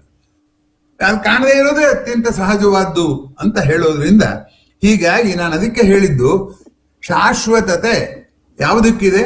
ಇದೆಲ್ಲವನ್ನು ಸೇರಿಸಿ ದಾರ್ಶನಿಕರು ಏನ್ ಹೇಳ್ತಾರೆ ಅಂದ್ರೆ, ಅನ್ನ ಮಾಡಿದ್ದು ಒಂದು ಪ್ರಕೃತಿ ಲೀಲೆ, ನೀ ತಿನ್ನೋದು ಒಂದು ಪ್ರಕೃತಿ ಲೀಲೆ. ಪ್ರಕೃತಿ ಲೀಲೆ ನೀನು ಕಷ್ಟ ಸುಖ ರುಚಿ ಸವಿ ಕೈ ಎಲ್ಲ ಹೆಸರಿಟ್ಕೊಂಡಿದ್ಯಾ ಅಷ್ಟೇ. ಸತ್ಯ ಒಂದೇ. ಪ್ರಕೃತಿ ಯಾವ ಜೀವಿಯ ನೋಡುವಿಕೆಯನ್ನು ಅವಲಂಬಿಸಿಲ್ಲ. ಅದು ನಾವು ನೋಡ್ದಿದ್ರು ಸೂರ್ಯೋದಯ ಆಗುತ್ತೆ, ನೋಡಿದ್ರೂ ಆಗುತ್ತೆ, ಸೂರ್ಯಾಸ್ತನೂ ಆಗುತ್ತೆ. ಆದ್ರಿಂದ ನಮ್ಮ ಎಲ್ಲ ಮಾತುಗಳು ವ್ಯವಹಾರಕ್ಕೆ ಸರಿಯಾಗಿದೆಯೇ ಹೊರತು ಗಹನವಾದ ಚಿಂತನೆ ಮಾಡಿ ಪರಿಪೂರ್ಣ ಸತ್ಯ ಹುಡುಕೋದಕ್ಕೆ ಯೋಗ್ಯವಾಗಿಲ್ಲ ಅಂತ. ಸೂರ್ಯ ಹುಟ್ಟದ ಅಂತಾರೆ. ದಿವಸ ಸೂರ್ಯ ಹುಟ್ಟಿದಾಗ ಬೇರೆ ಸೂರ್ಯ ಆಗ್ಬೇಕದು. ಒಂದೇ ಸೂರ್ಯ ಅನೇಕ ಸರಿ ಹೇಗೆ ಹುಟ್ಟುತ್ತಾನೆ? ಇಂಥ ಪ್ರಶ್ನೆಗಳೆಲ್ಲ ಬರುತ್ತೆ ಅನ್ನುವಂಥದ್ದು ಗಮನಿಸಬೇಕು. ಆದ್ರೆ ನಾವೇನ್ ಮಾಡ್ತೀವಪ್ಪ ಅಂದ್ರೆ, ನನ್ನ ಮಾತು ಸತ್ಯ, ಅವನ ಅಭಿಪ್ರಾಯ ಸುಳ್ಳು ಅಂತೀವಿ. ಯಾಕಂದ್ರೆ ಅವನ ಪೂರ್ವ ಅನುಭವ ನಂಗೆ ಗೊತ್ತಿಲ್ಲ. ಪ್ರೇಯರ್ ಎಕ್ಸ್ಪೀರಿಯನ್ಸ್ ನಂದು ಬೇರೆ, ಅವನ್ ಬೇರೆ ಅನ್ನೋದು ಗೊತ್ತಿಲ್ಲ ನಂಗೆ. ನನ್ನ ಎಕ್ಸ್ಪೀರಿಯನ್ಸ್ ನನಗೆ ನಂಬಿಕೆ, ಇನ್ನೊಬ್ಬರ ಎಕ್ಸ್ಪೀರಿಯನ್ಸ್ ಅಲ್ಲಿ ನಂಬಿಕೆ ಇಲ್ಲ. ಅದರಿಂದ ಒಬ್ಬರ ಮಾತನ್ನ ಇನ್ನೊಬ್ಬರು ಅಲ್ಲಗಳೆಯುವುದಾಗಲಿ ಅನುಮೋದಿಸುವುದಾಗಲಿ ಒಪ್ಪತಕ್ಕ ಸಂಗತಿ ಅಲ್ಲ. ಯಾಕೆಂದ್ರೆ ಇಬ್ರು ಅನುಮೋದಿಸೋದು ಯಾವಾಗ ಅನುಭವಿಸ್ತೀನಿ? ನನ್ನ ಅನುಭವನ ಅವನ ಅನುಭವ ಒಂದೇ ಆಗಿದ್ದಾಗ ಅನುಮೋದಿಸ್ತೇನೆ. ಆದ್ರೆ ಒಂದು ಅನುಭವವನ್ನು ವಿಶ್ವಾತ್ಮಕವಾಗಿ ಅಷ್ಟೊಂದು ಜನ ನೋಡುವಾಗ ನಮ್ಮಿಬ್ಬರ ಅನುಭವವೇ ಅಂತಿಮ ಅಂತ ಹೇಗೆ ಹೇಳೋದು? ಇದು ತುಂಬಾ ಗಹನವಾದಂಥ ವಿಷಯ ಅನ್ನುವಂಥದ್ದನ್ನ ಗಮನಿಸಿ. ಈಗ ನಾನು ಮುಂದಕ್ಕೆ ಹೋಗುವ ಮೊದಲು ಇನ್ನೊಂದು ಅಂಶ ಹೇಳಬೇಕು. ಏನಪ್ಪಾ ಅಂತಂದ್ರೆ, ಎಂಥದ್ದು ಅಂದ್ರೆ, ನಾವು ಸತ್ಯವನ್ನು ಹೇಳ್ತೀವಿ ಅಂತ ಇಟ್ಕೊಳ್ಳೋಣ. ಆ ಸತ್ಯವನ್ನು ನಾವು ಯಾವುದೋ ಲಾಭದ ಆಶೆಗೆ ಹೇಳಿರ್ತೀವಿ. ಸುಳ್ಳನ್ನು ಹೇಳಿರ್ತೀವಿ ಅಂತ ಇಟ್ಕೊಳ್ಳೋಣ, ಅದನ್ನು ಯಾವುದೋ ಲಾಭದ ಆಶೆಗೆ ಹೇಳಿರ್ತೀವಿ. ಆದ್ದರಿಂದ ಸುಳ್ಳನ್ನ ತೆಗೆದು ಹಾಕೋದು ನಾವೇನ್ ಅನ್ಕೊಂಡಿದ್ವಿ, ಸುಳ್ಳು ಅಂತ ತೋರಿಸ್ಬಿಟ್ರೆ ಅವ್ರು ಬದಲಾಗ್ಬಿಡ್ತಾರೆ ಅಂತ. ನೀವು ಸುಳ್ಳು ಅಂತ ತೋರಿಸಿದ್ರು ಅವ್ರು ಬದಲಾಗೋದಿಲ್ಲ. ಸುಳ್ಳಿನ ಬೇರು ಇದೆಯಲ್ಲ, ಯಾವುದೋ ಲಾಭ, ಯಾವುದೋ ಒಂದು ಲಾಭ ಅಂದ್ರೆ ಹಣದ ಕಾಸಿಂದ ಅಂತಾನಲ್ಲ, ಯಾವುದೋ ಒಂದು ಅನುಕೂಲದ ಲಾಭ ಇದೆಯಲ್ಲ, ಅನುಕೂಲದ ಲಾಭ ಇರೋವರೆಗೆ ನಾವು ಆ ಸುಳ್ಳನ್ನ ಪ್ರಶ್ನಿಸೋದು ಇಲ್ಲ. ಯಾರು ತಿದ್ದಿದ್ರು ಹೂ ಅಂತ ಒಪ್ಕೊಂಡ್ಬಿಟ್ಟು ತಿರುಗಿ ಅದೇ ಗೆಲಿಲಿಯೋ ಹೇಳಿದ್ನಲ್ಲ, ಏನು ಅಂತಂದ್ರೆ ಹೇಳ್ದ, ಯಾರು ನ್ಯಾಯಾಧೀಶ ಹೇಳ್ದ, ನೀನ್ ಈಗ್ಲಾರು ಒಪ್ಕೋ ಅಂತ. ಈಗ್ಲಾರು ಒಪ್ಕೋ, ಭೂಮಿ ಸುತ್ತ ಸೂರ್ಯನೇ ಸುತ್ತಾನೆ ಅಂತ. ಹೌದು ಅಂತ ಅವನ್ ಕಾಟ ತಡಿಲಾರ್ದು ಒಪ್ಕೊಂಡ್ಬಿಟ್ಟು ಈಚೆಗೆ ಬರ್ತಾ ಹೇಳ್ದ, ಇಲ್ಲ but still I believe earth revolves around the sun ಅಂತಲೇ ಹೇಳ್ದ. ಹೀಗಾಗಿ ಯಾರದ್ದೋ ಒತ್ತಾಯಕ್ಕೆ ನಾವು ಹೇಳ್ಬಹುದೇ ಹೊರತು, ಬಾಯಿ ಮುಚ್ಚಿಸಬಹುದೇ ಹೊರತು, ಸತ್ಯವನ್ನ ಬದಲಾಯಿಸಿದ್ರು ಕೂಡ ಅದು ತಾತ್ಕಾಲಿಕ ಬದಲಾವಣೆ ಅನ್ನುವಂಥದ್ದು ಗಮನಿಸಬೇಕಾದ್ದು. ಆತ್ಮೀಯರೇ, ಇನ್ನು ಇವತ್ತಿನ ಈ ನಿರೂಪಣೆಯ ಭಾಗ ಕೆಲವು ಆಶ್ಚರ್ಯಕರವಾದಂಥ ಸಂಗತಿಗಳಿಗೆ ಹೇಳ್ತೀನಿ. ಯಾಕೆಂದ್ರೆ ಸುಳ್ಳು ಸತ್ಯ ಅಂತ ಇದುವರೆಗೂ ಇದು ಚರ್ಚೆಯಲ್ಲಿ ಸ್ವಲ್ಪ ಗಂಭೀರ ಜಾಸ್ತಿ ಆಯ್ತೇನೋ ಅಂತ ನಾ ತಿಳ್ಕೊಂಡಿದ್ದೀನಿ.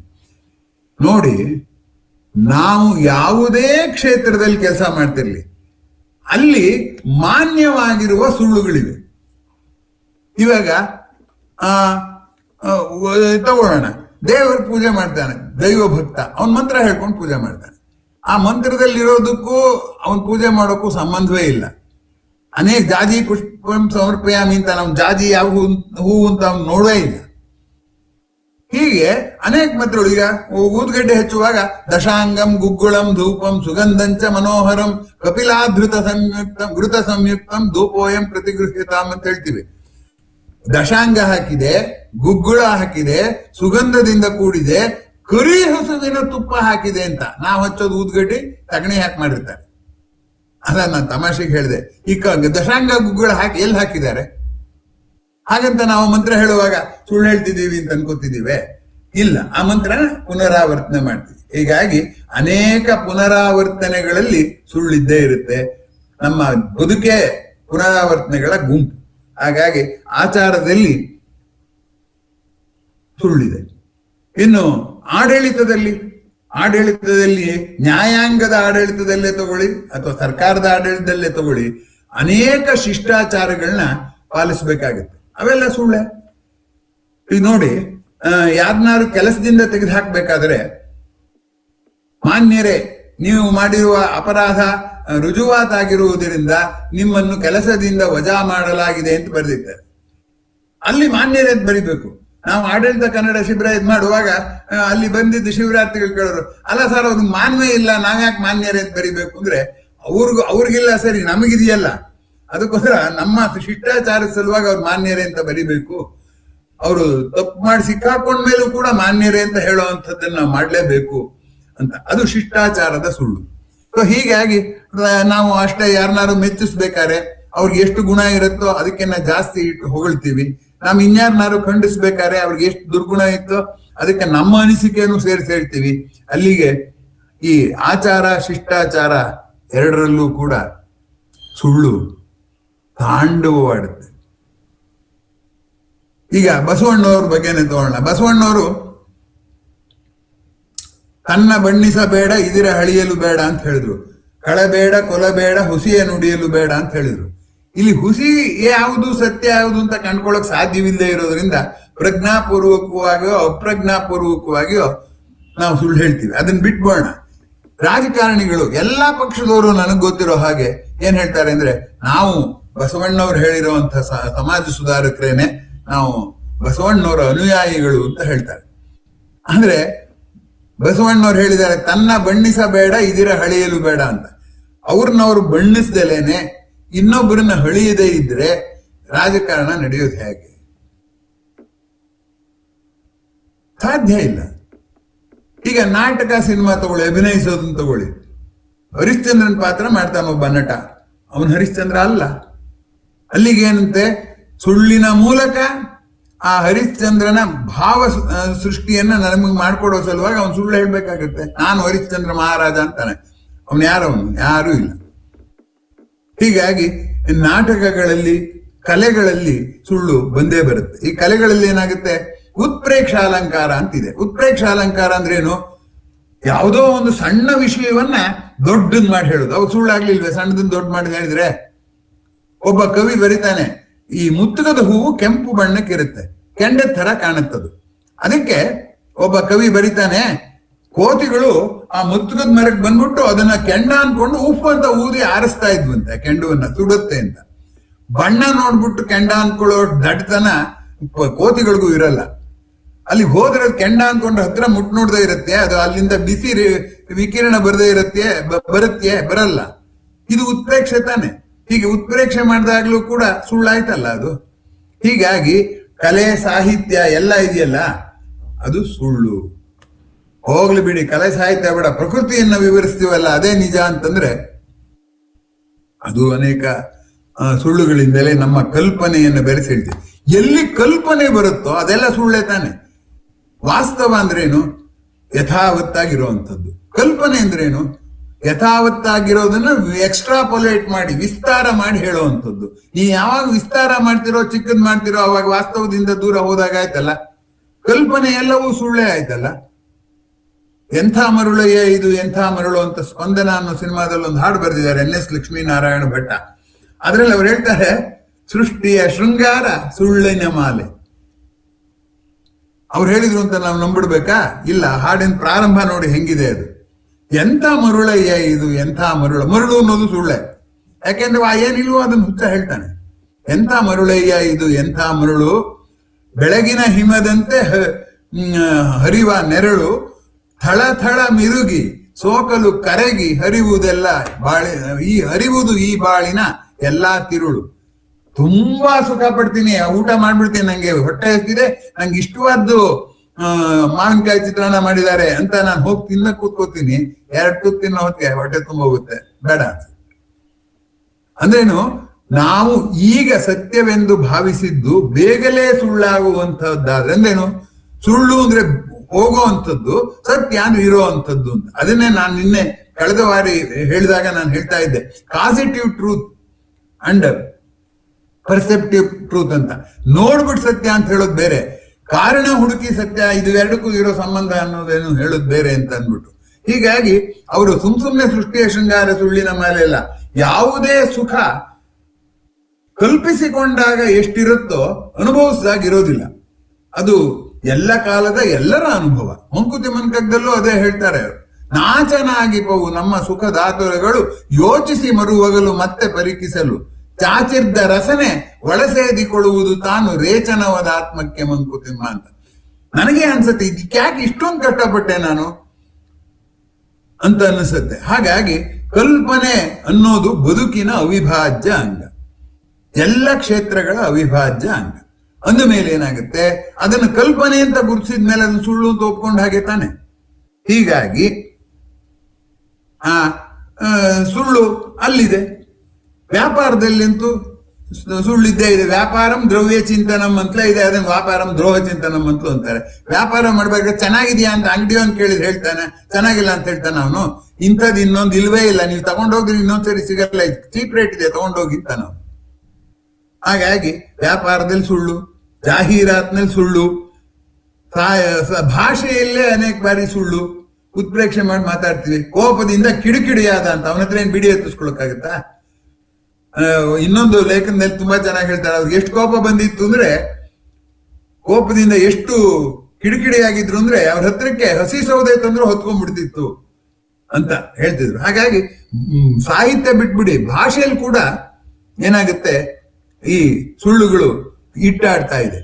ಆದ್ರಿಂದ ಇವನ್ನೆಲ್ಲ ನಾವು ಏನ್ ಮಾಡ್ತೀವಿ, ಗಿವಿಂಗ್ ಎ ಸಾಫ್ಟ್ ಪೆಡಲ್ ಅಂತಾರಲ್ಲ ಹಾಗೆ, ಹೆಚ್ಚು ಅದನ್ನು ಗಂಭೀರವಾಗಿ ತಗೊಳ್ಳಿ, ಏನೋ ಹೇಳ್ಕೊಳ್ಳಿ ಬಿಡು ಅಂತ. ಅದರಿಂದ ಯಾರಿಗೇನು ತೊಂದರೆ ಇಲ್ವಲ್ಲ, ಒಂದು ಸುಳ್ಳು ಹೇಳಿದ್ರೆ ಹೇಳ್ಕೊಳ್ಳಿ ಬಿಡು ಅಂತ ಅನ್ನೋ ಹಾಗೆ ಆಗಿದೆ. ಅಷ್ಟೇ ಹೊರತು ನೀವು ಸತ್ಯದ ಒಂದು ಕಟ್ಟುನಿಟ್ಟಾದ ತಕ್ಕಡಿ ಇಟ್ಕೊಂಡು ಕೂತ್ಕೊಂಡ್ರೆ,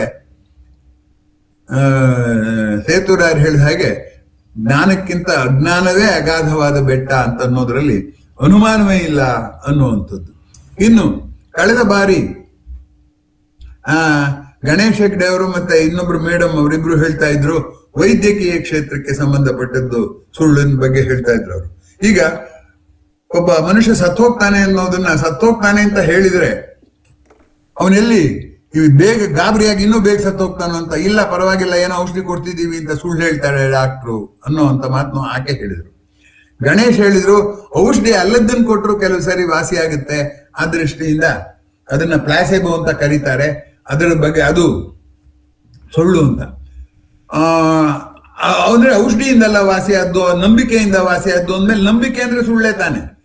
ಅದರಿಂದ ಅದು ಸುಳ್ಳು ಅನ್ನುವಂಥದ್ದನ್ನ ನೀವು ಪ್ರಸ್ತಾಪ ಮಾಡಲಿಲ್ಲ ಅಂತ ಹೇಳಿದ್ರು. ಈಗ ನಾನು ಅದೇ ಈ ವೈದ್ಯಕೀಯ ವೃತ್ತಿಗೆ ಸಂಬಂಧಪಟ್ಟ ಹಾಗೆ ಹೇಳುವಾಗ ಆ ಅಂಶಗಳನ್ನ ನಾನು ನಿಮ್ಗೆ ಹೇಳೋದಕ್ಕೆ ಪ್ರಯತ್ನ ಪಟ್ಟೆ. ನನ್ನ ಗೆಳೆಯರೊಬ್ರು ವೈದ್ಯರಿದ್ದಾರೆ, ಅವ್ರು ಹೇಳ್ತಾರೆ ಏನು ಅಂದ್ರೆ, ಡಾಕ್ಟರ್ಗಳು ಡಿಸ್ಟಿಲ್ಡ್ ವಾಟರ್ ಚುಚ್ಚಿಬಿಟ್ಟು ದುಡ್ಡು ಕಿತ್ಕೋತಾರೆ ಅಂತ. ಆದ್ರೆ ಅದ್ ಮಾಡೋರು ಡಾಕ್ಟರ್ ಇಲ್ಲ ಅಂತ ನಾನು ಹೇಳಲ್ಲ, ಅದು ಒಂದು ಸತ್ಯವೇ.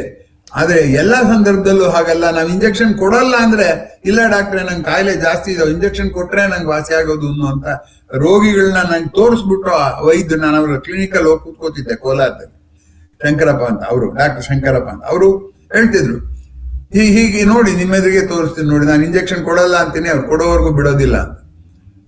ಹಂಗೆ ಏನಾಗುತ್ತೆ ಅಂದ್ರೆ, ನಮ್ಮ ಸಮರ್ಥನೆಗೆ ನಾವು ಇನ್ನೊಬ್ರಿಗೆ ಮೋಸ ಮಾಡೋಕ್ ಸುಳ್ಳು ಹೇಳ್ತೀವಿ ಅಂತ ಹೇಳಿದ ಹಾಗೆ, ನಮಗೆ ಸುಳ್ಳು ಹೇಳುವಂತಹ ಒಂದು ಒತ್ತಡವನ್ನ ಸಮಾಜವೇ ತಂದು ಕೊಡುತ್ತೆ ಅನ್ನುವಂಥದ್ದು ಗಮನಿಸಬೇಕಾದ್ದು. ಹಾಗಾಗಿ ಈ ಸುಳ್ಳಿನ ವ್ಯಾಪಕತೆಗೆ ಯಾರು ಕಾರಣ? ನಾನ್ ಕಾರಣನೋ, ನೀವು ಕಾರಣನೋ, ಸಮಾಜ ಕಾರಣನೋ ಅಂತ ಪ್ರಶ್ನೆ ಹಾಕೊಂಡ್ರೆ ಎಲ್ಲರೂ ಕಾರಣವೇ. ಸಂದರ್ಭವನ್ನ ನಿಭಾಯಿಸ್ಬೇಕಲ್ಲ, ಅವಾಗ ಅದೇ ಬೀಸೋದೊಣ್ಣೆಗೆ ತಲೆ ತಪ್ಪಿಸ್ಕೋಬೇಕಲ್ಲ.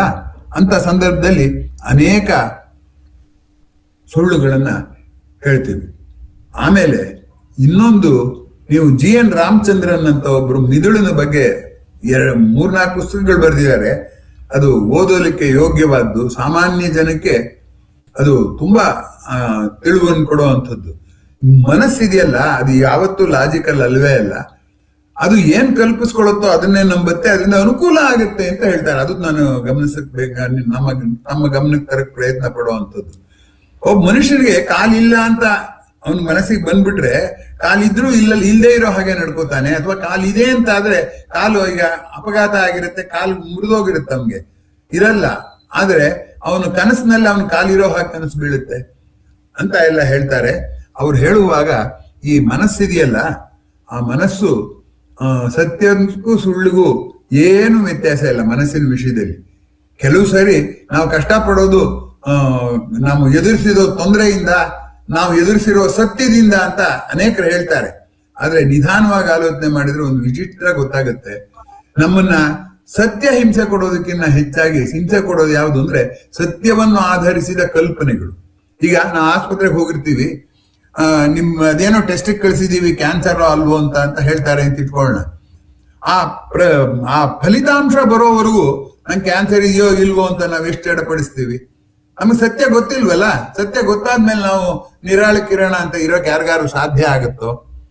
ಆದ್ದರಿಂದ ಇಡೀ ಮನಸ್ಸಿನ ರಚನೆಯೇ ಸತ್ಯಕ್ಕೂ ಸುಳ್ಳಿಗೂ ವ್ಯತ್ಯಾಸನೇ ಇಲ್ಲದೆ ಇರೋ ಹಾಗೆ, ನಂಬಿಕೆಗೂ ನಂಬಿಕೆ ಅಲ್ಲದೆ ಇರೋದಕ್ಕೂ ವ್ಯತ್ಯಾಸ ಇದೆ ಹೊರತು ನಾವು ಸುಳ್ಳನ್ನು ನಂಬಿದ್ರೆ ಅದೇ ಸತ್ಯವಾಗಿ ಕಾಣುವಂಥದ್ದು, ಅದರ ಪ್ರಭಾವ ಬೀರುವಂಥದ್ದು ಕಂಡು ಬರುತ್ತೆ. ಮಂಕುತಿಮ್ಮನ ಕಗ್ಗದಕ್ಕೆ ಮತ್ತೆ ಹೋಗೋದಾದ್ರೆ, ಹುರಿಯುರುಳು ಹಾವಲ್ಲದೊಡಂ ಅದ ಕಂಡು ಸುರಿಸುವ ಬೆವರು ನಿಜ. ಒಂದು ಹುರಿ ಉರುಳು ಹಾವು ಹಾಕಿ ಕಾಣುತ್ತಲ್ಲ, ಅಲ್ಲಿ ಹಾವಲ್ಲ ಅದು, ಆದ್ರೆ ಅವನ ಕಣ್ಣಿಗೆ ಹಾವನ್ನ ಕಾಣುತ್ತೆ. ಅವಾಗ ಅವನು ಬೆವರು ಸುರಿಸೋದಿಲ್ವೇ? ಅದು ನಿಜ ಅಲ್ವೇ ಅದು? ಅದೇನಾಯ್ತು, ಅವನು ಹಾವಲ್ಲೇ ಇದ್ರೆ ಅವನು ಯಾಕೆ ಬೆವರು ಸುರಿಸಿದ ಹಾಗಾರೆ? ಅದರಿಂದ ನಮ್ಗೆ ಯಾವುದು ಭಾಸವಾಗುತ್ತೋ ಅದು ನಮ್ಮ ಮೇಲೆ ಪ್ರಭಾವ ಬೀರುತ್ತೆ. ನನಗೆ ಸುಳ್ಳು ಭಾಸವಾದರೆ ಸುಳ್ಳು ಕೂಡ ಸತ್ಯ ಭಾಸವಾದಾಗ ಏನ್ ಪ್ರಭಾವ ಬೀರಬಲ್ಲದೋ ಅದೇ ಪ್ರಭಾವನ ಸುಳ್ಳು ಕೂಡ ಬೀರಬಲ್ಲದು ಅನ್ನುವಂಥದ್ದು ನಮ್ಗೆ ಒಪ್ಕೊಳ್ಳೋಕ್ ಕಷ್ಟವಾಗಿರುವಂತ ಸತ್ಯ. ಆದರೂ ಕೂಡ ಅದು ಸತ್ಯ ಅನ್ನುವಂಥದ್ದು ಗಮನಿಸಬೇಕಾದ್ದು. ಹಾಗಾಗಿ ನಾವು ದಿನನಿತ್ಯದ ಬೆಳಗ್ಗಿನಿಂದ ಸಾಯಂಕಾಲದವರೆಗಿನ ಮಾತುಕತೆಗಳನ್ನೆಲ್ಲ ನಾವು ನೋಡಿದ್ರೆ ಅದರಲ್ಲಿ ಅನೇಕ ಊಹೆಗಳು ತುಂಬಿದೆ. ಊಹೆಗಳು ಸತ್ಯನೂ ಇರ್ಬೋದು, ಸುಳ್ಳು ಇರ್ಬೋದು. ಆದ್ರೆ ಆ ಊಹೆಯು ನಮ್ಮ ಮೇಲೆ ಸತ್ಯದಷ್ಟೇ ಪ್ರಭಾವ ಬೀರುತ್ತೆ ಅಂತ ಆದ್ರೆ ಮನಸ್ಸಿಗೆ ಸತ್ಯ ಸುಳ್ಳು ಮುಖ್ಯ ಅಲ್ಲ, ಅದನ್ನು ನಂಬೋದು ನಂಬದೇ ಇರೋದು ಮುಖ್ಯ. ನನ್ಗೇನೋ ಆಗಿಲ್ಲ ಅಂತ ನಂಬಿ, ಕಾಯಿಲೆ ಏನೋ ಆಗಿಲ್ಲ ಅಂತ ನಂಬಿ, ಕಾಯಿಲೆ ಇದ್ರೂ ಕೂಡ ಅದನ್ನ ಜಯಿಸಿದವರು ಇದ್ದಾರೆ ಅಂತ ವೈದ್ಯರೇ ಹೇಳ್ತಾರೆ. ಹೀಗಾಗಿ ಅನೇಕ ಬಾರಿ ನಾವು ಈ ಸತ್ಯ ಸುಳ್ಳನ್ನ ತುಂಬಾ ಸೂಕ್ಷ್ಮವಾಗಿ ನೋಡ್ಬೇಕಾಗತ್ತೆ ಅನ್ನುವಂಥದ್ದು. ಒಬ್ಬ ಹೃದ್ರೋಗದ ವೈದ್ಯರು, ನನ್ನ ವಿದ್ಯಾರ್ಥಿ, ಆತ ವೈದ್ಯರಾಗಿರುವಾಗ ಒಮ್ಮೆ ನಾನು ಶಿವಮೊಗ್ಗಕ್ಕೆ ಹೋಗಿದ್ದೆ, ರೈಲಲ್ಲಿ ಬರ್ತಾ ಇದ್ದೆ, ಅವರು ಬಂದಿದ್ರು ಅದೇ ಕಂಪಾರ್ಟ್ಮೆಂಟ್ ಅಲ್ಲಿ. ಅಲ್ಲಿ ಇನ್ಯಾರು ಪ್ಯಾಸೆಂಜರ್ಸ್ ಇರ್ಲಿಲ್ಲ, ಅದು AC ಕೋಚು ಹಾಗೇನೋ. ಅದರಲ್ಲಿ ನಾವಿಬ್ಬರೇ ಇದ್ವಿ. ಒಂದು ಕ್ಯೂಬಿಕಲ್ ತರ ಇತ್ತು, ಅಲ್ಲಿ ಫಸ್ಟ್ ಕ್ಲಾಸ್ ಒಂದು ಕಾಣುತ್ತೆ ಏನೋ ಇತ್ತು ಹಾಗೆ. ಅವರು ಹೀಗೆ ಮಾತಾಡಿದ್ರು, ಅವರೇ ಗುರ್ತಿಡಿದ್ಬಿಟ್ಟು ನಾನು ನಿಮ್ ಸ್ಟೂಡೆಂಟು ಸರ್ ಹಾಗೆ ಅಂತೆಲ್ಲ ಹೇಳಿದ್ರು. ಅವಾಗ ಹೇಳಿದೆ ನಾನು, ಈ ವೈದ್ಯರು ತುಂಬಾ ಯಶಸ್ವಿಯಾಗಿದ್ದಾರಲ್ಲ ಹೃದ್ರೋಗದ ಚಿಕಿತ್ಸೆಯಲ್ಲಿ. ಈಗ ಹೃದಯ ಅನ್ನೋದು ವೈಟಲ್ ಆರ್ಗನ್ನೇ ಅಲ್ವಲ್ಲ ಅಲ್ಲ ಅನ್ನೋ ಮಟ್ಟಿಗೆ ನಾವು ನಮ್ಮ ವೈದ್ಯರು ಯಶಸ್ವಿಯಾಗಿ ಶಸ್ತ್ರಚಿಕಿತ್ಸೆ ಮಾಡ್ತಾರೆ ಅಂದ್ರೆ ನಿಮ್ಮೊಬ್ಬರನ್ನ ಬಿಟ್ಟು ನಾನು ಇನ್ಯಾರ ಹತ್ರ ಹೇಳಲ್ಲ. ಅನೇಕ ಸಾರಿ ಅವರ ಶಸ್ತ್ರಚಿಕಿತ್ಸೆ ಅಗತ್ಯ ಇಲ್ಲದೆ ಇರೋರ್ಗು ನಾವು ಅನುಕೂಲ ಆಗುತ್ತೆ ಅಂತ, ಅಥವಾ ಯಾವುದೋ ಒತ್ತಡಕ್ಕೆ ಸಿಕ್ಕಾಕೊಂಡು ಅನೇಕ ವೈದ್ಯರು ಹೃದಯದ ಶಸ್ತ್ರಚಿಕಿತ್ಸೆ ಮಾಡ್ತೀವಿ ಅಂತ ಹೇಳಿದ್ರು. ಅದು ಹೋಗ್ಲಿ ಬಿಡಿ. ಮುಂದಕ್ಕೆ ಅವ್ರು ಹೇಳಿದ್ರು, ಇನ್ನೊಂದು ಯಾವುದೋ ಒಂದು ಪ್ರಸಂಗ ಹೇಳಿದ್ರು. ಅಲ್ಲಿ ಅವರು 90 ವರ್ಷದವರು, ಇವರು ಹೃದಯ ತಜ್ಞರು. ಅವ್ರಿಗೆ ಶಸ್ತ್ರಚಿಕಿತ್ಸೆ ಮಾಡಿ ಅವ್ರಿಗೆ ತಡ್ಕೊಳ್ಳೋ ಶಕ್ತಿ ಇದೆಯೋ ಇಲ್ವೋ ಅಂತ ಇವ್ರಿಗೆ ಅನುಮಾನ. ಅವ್ರು ಹೋಗ್ಬಿಟ್ರೆ ಏನಾಗುತ್ತೆ, ಅಂಕಿ ಅಂಶದ ಪ್ರಕಾರ ಅವ್ರದ್ದು ಲೆಕ್ಕಕ್ಕೆ ತಗೊಳ್ತಾರಲ್ಲ. ಒಂದು ಇವ್ರು ಮಾಡಿರುವಂತಹ ಶಸ್ತ್ರಚಿಕಿತ್ಸೆಗಳಲ್ಲಿ ಇಷ್ಟು ಯಶಸ್ವಿಯಾಗಿದೆ, ಇಷ್ಟು ಯಶಸ್ವಿಯಾಗಿಲ್ಲ ಅನ್ನೋ ಲೆಕ್ಕಕ್ಕೆ ಅವ್ರು ಬರ್ತಲ್ಲ. ಅದಕ್ಕೆ ಅವ್ರನ್ನ ಆ ಮುದುಕರಿಗೆ ನಾನು ಆಪರೇಷನ್ ಮಾಡೋದಿಲ್ಲ ಅಂತ ನನ್ನ ವಿದ್ಯಾರ್ಥಿ ವೈದ್ಯ ಹೇಳಿದಂತೆ. ಆಗ ಅವ್ರೇನ್ ಮಾಡಿದ್ರು ಅಂದ್ರೆ ಬೇರೆ ಬೇರೆ ಕಡೆಯಿಂದ ಒತ್ತಡ, ರಾಜಕೀಯದ ಕಡೆಯಿಂದ, ಇನ್ಯಾರ್ಯಾರ ಕಡೆಯಿಂದ ಇಲ್ಲ ಮಾಡಿಸಿ ಅವ್ರಿಗೆ ಮಾಡ್ಬಿಡಿ ಶಸ್ತ್ರಚಿಕಿತ್ಸೆ ಅಂತ ಒತ್ತಡ ಬಂತಂತೆ. ಆಮೇಲೆ ಆ ಪೇಷಂಟ್ನ ಕರೆದು ಇವರು ಆ ಒತ್ತಡ ತಡ್ಕೊಳ್ಳಕ್ಕಾಗ್ದಲೇನೆ, ನಿಮ್ಗೆ ಆಪರೇಷನ್ ಮಾಡಿದೇನೆ ಸತ್ತೋಗ್ತೀರಾ ನೀವು ಅಂತ ಹೇಳಿದ್ರಂತೆ. ಸತ್ತೋಗ್ಬೋದು ಅಂತ. ಅವಾಗ ಅವರೇ ಬೇಡ ಅಂತಾರೆ, ನಾನು ತಪ್ಪಿಸ್ಕೋತೀನಿ ಅಂತ ಈ ವೈದ್ಯರ ಒಂದು ಊಹೆ. ಅವ್ರು ಹೇಳಿದ್ರಂತೆ, ಅಯ್ಯೋ ಸತ್ರ ಸಾಯ್ತೀನಿ, ಹೇಗೋ ಸಾಯ್ತೀನಿ, ಮಾಡಿ ನಿಮ್ಮ ಆಪರೇಷನ್ ಮಾಡ್ಬಿಡಿ ಅಂತ ಹೇಳಿದ್ರಂತೆ. ಈ ಮನುಷ್ಯ ಡಾಕ್ಟರ್ ಸಾವಿನ ಭಯನೂ ಆ ಮನುಷ್ಯಂಗಿಲ್ವಲ್ಲ, ಇನ್ನೇನ್ ಹೇಳಕ್ಕಾಗತ್ತೆ ಅಂದ್ಬಿಟ್ಟು ಕೊನೆಗೆ ವಿಧಿ ಇಲ್ದೇಲೇನೆ ಶಸ್ತ್ರಚಿಕಿತ್ಸೆ ಮಾಡಿದ್ರು. ಅದೃಷ್ಟವಶಾತ್ ಆ ರೋಗಿ ಬದುಕೊಂಡ್ಬಿಟ್ಟು ಬಂದು ಹೇಳಿದ್ರಂತೆ, ಏನ್ ಡಾಕ್ಟ್ರೆ ನನ್ಗೆ ಆಪರೇಷನ್ ಮಾಡಕ್ಕೆ ನೀವು ಹೆದರ್ಕೊಂಡ್ಬಿಟ್ಟಿದ್ರಂತೆ, ಆಪರೇಷನ್ ಮಾಡಕ್ಕಾಗಲ್ಲ, ಶಸ್ತ್ರಚಿಕಿತ್ಸೆ ಮಾಡಕ್ಕಾಗಲ್ಲ ಅಂತ ನೀವು ಹೆದರ್ಕೊಂಡ್ಬಿಟ್ಟಿದ್ರಂತೆ, ಅದಕ್ಕೆ ಯಾಕೆ ಹೆದರ್ಕೋಬೇಕು ಅಂತ ಹೇಳಿದ್ರಂತೆ. ಅದಕ್ಕೆ ನಿಮ್ಗೆ ವಯಸ್ಸಾಗಿತ್ತಲ್ಲ, ಅದಕ್ಕೆ ನಾನು ಹೆದರ್ಕೊಂಡೆ ಅಂತ ಅವ್ರಿಗೆ ಹೇಳಿದೆ ಅಂತ ಈ ಕತೆ ಹೇಳಿ ಮುಗಿಸಿದ್ರು. ಸೊ ಆಗ ನಾನೇನ್ ಮಾಡಿದೆ, ಅಲ್ಲಪ್ಪ ನಿನ್ನನ್ನು ಅಭಿನಂದಿಸ್ಬೇಕಾದ್ದೆ ಏನು ಅಂದ್ರೆ, ನೀನು ವೈದ್ಯನಾಗಿ ಶಸ್ತ್ರಚಿಕಿತ್ಸೆ ಧೈರ್ಯವಾಗಿ ಮಾಡಿದೆಯಲ್ಲ, ಅದಕ್ಕೆ ನಾವು ಮೆಚ್ಕೋಬೇಕಾದ್ದು ಅಂದ್ರೆ ನೀವು ತಪ್ಪು ಹೇಳ್ತಿದ್ದೀರಾ ಸರ್. ನೀವು ಅಭಿನಂದಿಸ್ಬೇಕಾದ್ ನನ್ನಲ್ಲ, ಆ ರೋಗಿನ. ಯಾಕೆ ಅಂದ್ರೆ ನನ್ನ ಹತ್ರ ಬಂದು ಮಾತಾಡಿದವ್ರು ಸತ್ರ ಸಾಯ್ತೀನಿ ಮಾಡಿ ಅಂತ ಹೇಳ್ತಿದ್ರಲ್ಲ, ರೋಗಿಗೆ ದಿಟ್ಟತನ ಇದ್ದಾಗ ಮಾತ್ರ ಸ್ನಾಯುಗಳು ಸಡಿಲಗೊಳ್ಳುತ್ತೆ, ಶಸ್ತ್ರಚಿಕಿತ್ಸೆ ಮಾಡಕ್ ಸಾಧ್ಯ ಆಗುತ್ತೆ.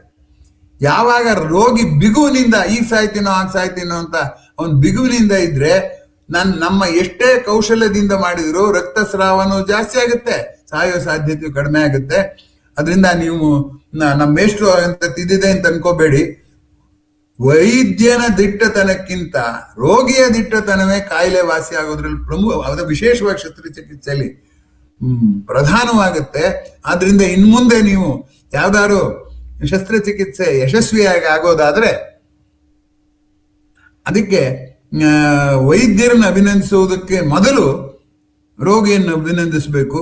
ಯಾಕೆಂದ್ರೆ ವೈದ್ಯ ತರ್ಕದಿಂದ ಹೆದರಿದ್ದಾನೆ, ಆದ್ರೆ ರೋಗಿ ಇದಾನಲ್ಲ, ಅವನು ತರ್ಕದಿಂದ ಹೆದರಿಲ್ಲ, ಅವನದೇನೋ ಒಂದು ನಂಬಿಕೆ ಮೇಲೆ ಹೆದರಿದ್ದಾನೆ, ಒಂದು ಸುಳ್ಳಿನ ಮೇಲೆ ಅವನು ನಂಬ್ಕೊಂಡಿದ್ದಾನೆ, ಏನೂ ಆಗಲ್ಲ ಅಂತ. ಹೀಗಾಗಿ ಸತ್ಯ ಸುಳ್ಳು ಯಾವುದು ನಮ್ಮ ಮೇಲೆ ಪ್ರಭಾವ ಬೀರುತ್ತೆ ಅನ್ನೋದನ್ನ ಈ ಪ್ರಸಂಗದಿಂದ ತಾವೇ ಕೂತ್ಕೊಂಡು ಆಲೋಚನೆ ಮಾಡಬಹುದು. ಹಾಗಾಗಿ ಆತ್ಮೀಯರೇ, ಈ ಚರ್ಚೆ ಇದೆಯಲ್ಲ, ಯಾವುದು ಸತ್ಯ ಮತ್ತು ಸುಳ್ಳಿನ ಚರ್ಚೆ, ಅಷ್ಟು ಸರಳವಲ್ಲ. ನಾವು ಮೇಲ್ನೋಟಕ್ಕೆ ಅನ್ಕೊಂಡಷ್ಟು ಸರಳವಲ್ಲ, ಇನ್ನೂ ಆಳಕ್ಕೆ ಹೋಗುವಂಥದ್ದೇ. ಹಾಗಾಗಿ ಇನ್ನೂ ನನಗೆ ಚೆನ್ನಾಗಿ ಗೊತ್ತಿದೆ, ಪುರಂದರದಾಸರದ್ದೊಂದು ಸುಳ್ಳು ನಮ್ಮಲ್ಲಿಲ್ಲವಯ್ಯ, ಸುಳ್ಳೇ ನಮ್ಮನೆ ದೇವರು ಅಂತ ಒಂದು ಹಾಡು. ಆಮೇಲೆ ಅವರೇ ಹೇಳ್ತಾರೆ ಇನ್ನೊಂದ್ ಕಡೆ, ಸುಳ್ಳು ಸಂಸಾರದ ಸುಳಿಗೆ ಸಿಕ್ಕಲು ಬೇಡಿ ಅಂತ. ಹೀಗಾಗಿ ದಾರ್ಶನಿಕ ಸಾಹಿತ್ಯ ಬರೆದವರು ಅವರ ದೃಷ್ಟಿಯಲ್ಲಿ ಹೇಗೆ ಸತ್ಯ ಇದೆ ಅನ್ನಕ್ಕೆ ಆ ಪದ್ಯದ ಪೂರ್ತಿ ಅರ್ಥ ಹೇಳ್ಬೇಕು. ಅದಕ್ಕೆ ಅರ್ಥ ಹೇಳೋದು ಬೇರೆಯವರು ಅರ್ಥ ಹೇಳೋದು ಕಷ್ಟ, ಅದೊಂದು ಗುಂಡಿಗೆ. ನಾನು ಕೂಡ ನಾ ಹೇಳಿದ್ದೆ ಅರ್ಥ ಅಂತಿಮ ಅಂತ ಹೇಳೋದಿಲ್ಲ, ಅದು ಒಂದು ಆಸ್ಪೆಕ್ಟ್ ಅದರದ್ದು. ಅದನ್ನ ಹೇಳಬೇಕಾಗಿರೋದ್ರಿಂದ ಮುಂದಿನ ಸಂಚಿಕೆಗೆ ಅದನ್ನ ಮುಂದೂಡಿದ್ದೀನಿ. ಯಾಕಂದ್ರೆ ಆತರವಾಗಿ ಹೇಳಕ್ ಆಗಲ್ಲ ಆ ಪದ್ಯದ ಅರ್ಥ ಅಷ್ಟೇ ಅಲ್ಲ. ಮುಂದಿನ ಸಂಚಿಕೆಯಲ್ಲಿ ಇನ್ನೂ ಸತ್ಯ ಸುಳ್ಳಿಂದು ನಾನೀಗ ಹೇಳಿದ್ದು ನಾನು ಗುರ್ತಾಕೊಂಡಿರೋದ್ರಲ್ಲಿ 3/4 ಭಾಗ ಆಗಿಲ್ಲ, 3/2 ಭಾಗನೇ ಆಗಿರೋದು, ಅದು ಕನಿಷ್ಠ ಅಂತ ಹಾಕೊಂಡಿರೋದು. ಇನ್ನು ಕೆಲವನ್ನೆಲ್ಲ ಫಿಲ್ಟರ್ ಮಾಡಿ. ಹಾಗಾಗಿ ಮುಂದಿನ ಸಂಚಿಕೆ ಅಂತೂ ಸತ್ಯ ಮತ್ತು ಸುಳ್ಳಿನ ಸಂಬಂಧವನ್ನೇ ವಿಶೇಷವನ್ನೇ ಕುರಿತು ಇರೋದಂತೂ ನಿಜ. ಈಗಾಗಲೇ ಹೇಳಿದ ಹಾಗೆ ಮುಂದಿನ ವಾರ ಸೋಮವಾರ ಇರೋದಿಲ್ಲ. ನಾನು ಸೋಮವಾರ ಮಂಗಳವಾರ ಪ್ರವಾಸದಲ್ಲಿರೋದ್ರಿಂದ ಬುಧವಾರ ಬೆಳಗ್ಗೆ ಬೆಂಗಳೂರಿಗೆ ಬರ್ತೀನಿ. ಬುಧವಾರ ರಾತ್ರಿಗೆ ಈ ಜಾಲನ್ಯಾಸ ಇಟ್ಕೊಂಡಿರುತ್ತೆ, ಅದರಿಂದ ಸ್ವಲ್ಪ ಗಮನಿಸ್ಬೇಕು. ರೂಢಿ ಮೇಲೆ ಸೋಮವಾರ ಬಂದು ಬೈಕೋಬೇಡಿ. ಅಥವಾ ದಿನಾಂಕ ನಿಶ್ಚಿತವಾಗಿದೆ, ಮುಂದಿನ ಬುಧವಾರ ಇದು ಮುಂದುವರಿಯುತ್ತೆ. ಈ ಬಾರಿ ಅದು ಅಮೃತೋತ್ಸವ, ಅಂದ್ರೆ ಅಮೃತ ಸಂಚಿಕೆ 75 ಸಂಚಿಕೆ ಆಯ್ತು. ನಾನು 50 ಆದ್ಮೇಲೆ ಬದಲಾಯಿಸೋಣ ಅಂತ ಗಣೇಶ ಕೇಳಿದೆ. ಇಲ್ಲ ಸರ್, ಇದು ಚೆನ್ನಾಗಿ ಓಡ್ತಾ ಇದೆ, ನೀವು ಆ ದೈನಂದಿನ ಅನುಭವದಿಂದ ಆಲೋಚನೆಗೆ ನಮ್ಮನ್ನ ಕರ್ಕೊಂಡು ಹೋಗ್ತಿರೋದು ಚೆನ್ನಾಗಿದೆ, ಇದನ್ನೇ ಮುಂದುವರ್ಸಿ 100 ಮಾಡೋಣ ಅಂತ ಹೇಳಿದ್ರು. 100 ಮಾಡ್ತೀವೋ, ನೀವೆಲ್ಲ ಬರ್ತಿರೋ ಇಲ್ಲೋ ಗೊತ್ತಿಲ್ಲ ನಂಗೆ. ಈ 75ನೇದಂತೂ ಇಷ್ಟು ಜನ ಬಂದಿದ್ದೀರಿ, ಕೇಳಿದ್ದೀರಿ. ಆಮೇಲೆ ಕಳೆದ ಬಾರಿ ಮಾತಾಡಿದ್ದು ಈ ವಾರಕ್ಕೆ ಸಾಮಾನ್ಯಕ್ಕೆ ಒಂದು ವಾರದಲ್ಲಿ 30-40 ಜನ ನೋಡ್ತಿದ್ರು, ಇದಕ್ಕೆ 50 ಜನ ನೋಡಿದ್ದಾರೆ. ಅದರಿಂದ ಸುಳ್ಳಿನ ಆಕರ್ಷಣೆ ಅಂಥದ್ದು, ಸುಳ್ಳಿನ ಚರ್ಚೆಯ ಆಕರ್ಷಣೆಯೂ ಅಷ್ಟೇ ಸ್ವಾರಸ್ಯವಾದ್ದು ಅಂತ ಭಾವಿಸ್ಕೋತಾ, ಅದಕ್ಕೆ ನಾನು ಕಾರಣ ಅಂತ ನಾನು ಖಂಡಿತ ಭಾವಿಸಿಲ್ಲ. ತಮ್ಮೆಲ್ಲರ ವಿಶ್ವಾಸ ಕಾರಣ ಅಂತ ಹೇಳ್ತಾ ಅಮೃತೋತ್ಸವದ ಅಭಿನಂದನೆಗಳು ಹೇಳ್ತಾ ಈಗ ತಮ್ಮ ಪ್ರಶ್ನೋತ್ತರಕ್ಕೆ ದಾರಿ ಮಾಡಿಕೊಡ್ತಾ ಇದ್ದೀನಿ. ನಮಸ್ಕಾರ. ಪ್ರಶ್ನೋತ್ತರ ಅಥವಾ ಪ್ರತಿಕ್ರಿಯೆ? ಇನ್ನೂ ಏನಾದರೂ ನೀವು ಸುಳ್ಳಿನ ಬಗ್ಗೆ ಸ್ಪಷ್ಟ ಬೇಕು ಅಂದ್ರೆ ಇನ್ನೊಂದಿಷ್ಟು ಕಳಿಸಿದ್ರೆ ನನ್ನ ಮುಂದಿನ ಉಪನ್ಯಾಸ ಸ್ವಲ್ಪ ಸಮಯ ಉಳಿಯೋ ಸಾಧ್ಯತೆ ಮಾಡ್ಕೋತೀನಿ ನಾನು. ಈಗ ಆಗತ್ತೆ, ಅದ್ ನೀವೇನು ಕಳಿಸಿದ್ರು 1 ಗಂಟೆ ನಡೆಯುತ್ತೆ. ಕಳಿಸಿದ್ರೆ ನಂಗೆ ಅದ್ರಲ್ಲಿ ಜಾಗ ಮಾಡಿ ಅಧ್ಯಾಪಕನಾಗಿ ನನಗೇನ್ ಗೊತ್ತಿದೆಯೋ ಅದು ಹೇಳೋದಕ್ಕಿಂತ ಕೇಳೋರ ಅನುಮಾನ ಪರಿಹರಿಸೋದ್ರಲ್ಲಿ ಹೆಚ್ಚಿನ ಆನಂದ ಇದೆ ಅಂತ ಹೇಳ್ತಾ, ನೀವು ಅನುಮಾನಗಳಿದ್ರೆ ಕಳಿಸ್ಕೊಡಿ. ನಂಗೂ ಗೊತ್ತಿಲ್ಲದೆ ಗೊತ್ತಿಲ್ಲ, ನಾನು ಹುಡುಕೋಣ ಎಲ್ಲರೂ ಸತ್ಯನ ಅಂತ ಹೇಳ್ತಾ ಇದ್ದೀನಿ. ಪ್ರತಿಕ್ರಿಯೆ, ಪ್ರಶ್ನೆ?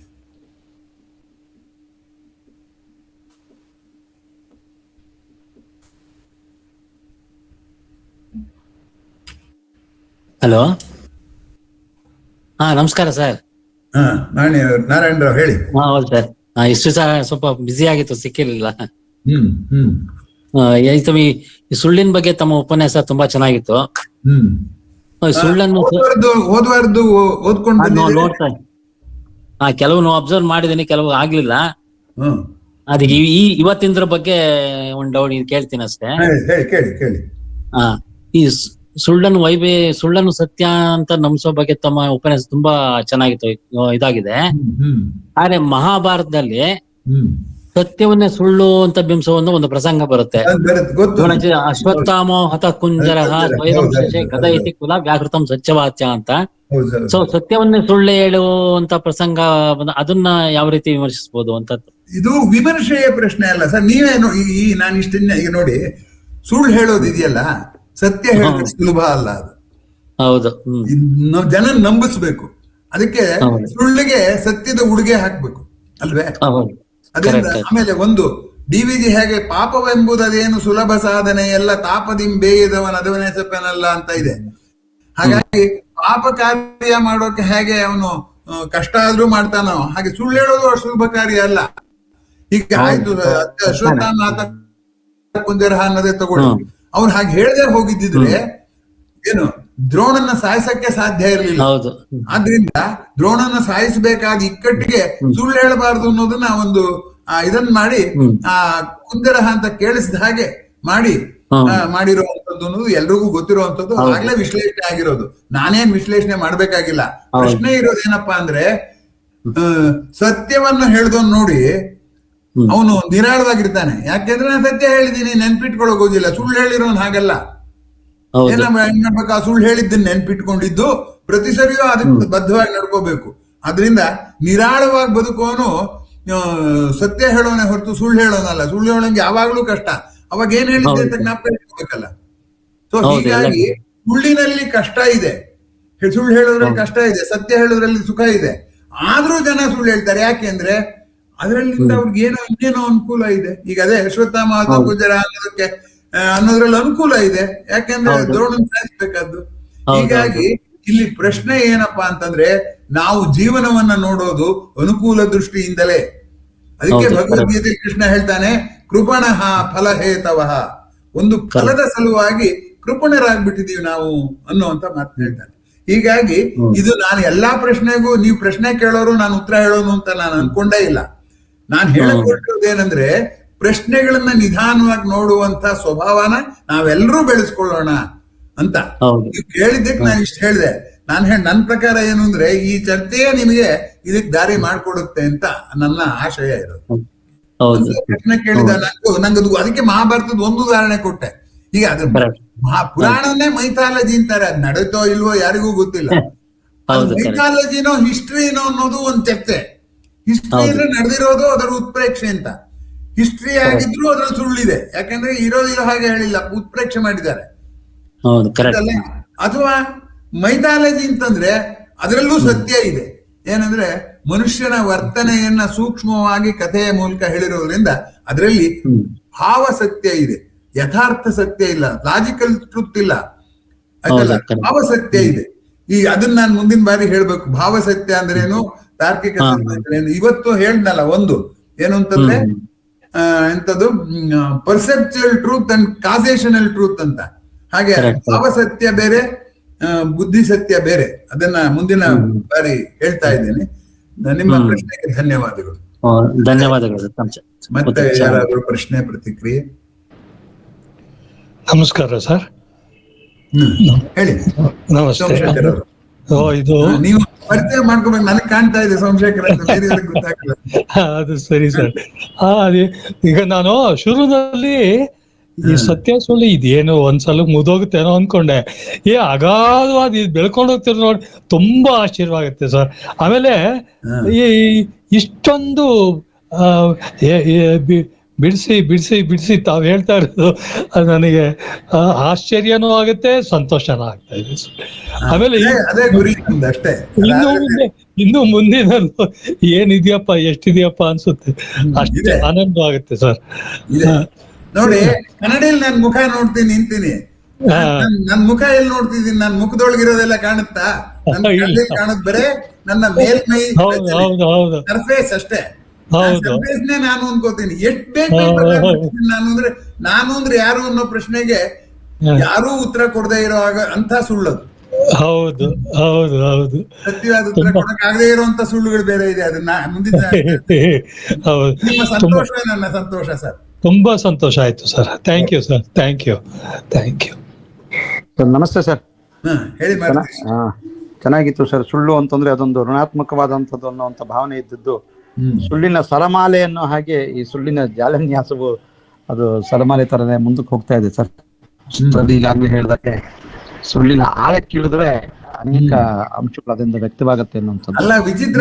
ಸುಳ್ಳಿನ ಆಳಕ್ಕಿಳಿದ್ರೆ ಸತ್ಯ ಸಿಗುತ್ತೆ, ಸತ್ಯದ ಆಳಕ್ಕಿಳಿದ್ರೆ ಸುಳ್ಳು ಸಿಗುತ್ತೆ. ಅದೇ ಸರ್. ಹೌದು. ಈ ಸಂಬಂಧ ಎಷ್ಟು ವಿಚಿತ್ರ ನೋಡಿ. ಅದೇ ಸರ್. ಚೆನ್ನಾಗಿದೆ ಸರ್. ಚೆನ್ನಾಗಿತ್ತು ಸರ್. ಧನ್ಯವಾದಗಳು ಸರ್. ಇನ್ಯಾರಾದ್ರೂ ಪ್ರತಿಕ್ರಿಯೆ, ಪ್ರಶ್ನೆ?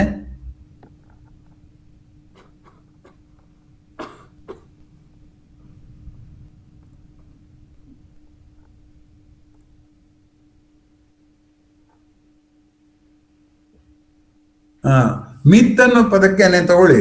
ಮಿತ್ ಅಂದ್ರೆ ಪೂರ್ತಿ ಸುಳ್ಳು ಅಂತಲೂ ಅಲ್ಲ, ಅದು ನಿಜ ಅಂತಲೂ ಅಲ್ಲ. ಸುಳ್ಳಾಗಿ ಕಂಡು ನಿಜಕ್ಕೆ ಕರೆದೊಯ್ಯುವ ದಾರಿ ಅದು. ಅದ್ರ ಬಗ್ಗೆ ಈಗಾಗಲೇ ನಾನು ಬರೆದಿದ್ದೀನಿ. ಇನ್ನೊಂದ್ಸರಿ ಅದನ್ನ ಒತ್ತು ಕೊಟ್ಟು ಹೇಳ್ತಾ ಇದ್ದೀನಿ. ಅದರಿಂದ ಸುಳ್ಳಿನ ಬಗ್ಗೆ ಇನ್ನೂ ನಾನು ಹೇಳಿರೋದು ಏನೇನೂ ಅಲ್ಲ. ಈ 2 ಭಾಗದಲ್ಲಿ ಹೇಳಿರೋದು ಏನೇನೂ ಅಲ್ಲ. ಇನ್ನೂ ಆಲೋಚನೆಗೆ ತುಂಬಾ ಅವಕಾಶ ಇದೆ. ನರಸಿಂಹಸ್ವಾಮಿ ಅವರ ಕವನ ಹೇಳಿದ ಹಾಗೆ, ಅಗೆವ ಬುದ್ಧಿಗಿಲ್ಲುಂಟು ಅನಂತ ಅವಕಾಶ, ಹೊಳೆದದ್ದೇ ತಾರೆ ಉಳಿದದ್ದೇ ಆಕಾಶ.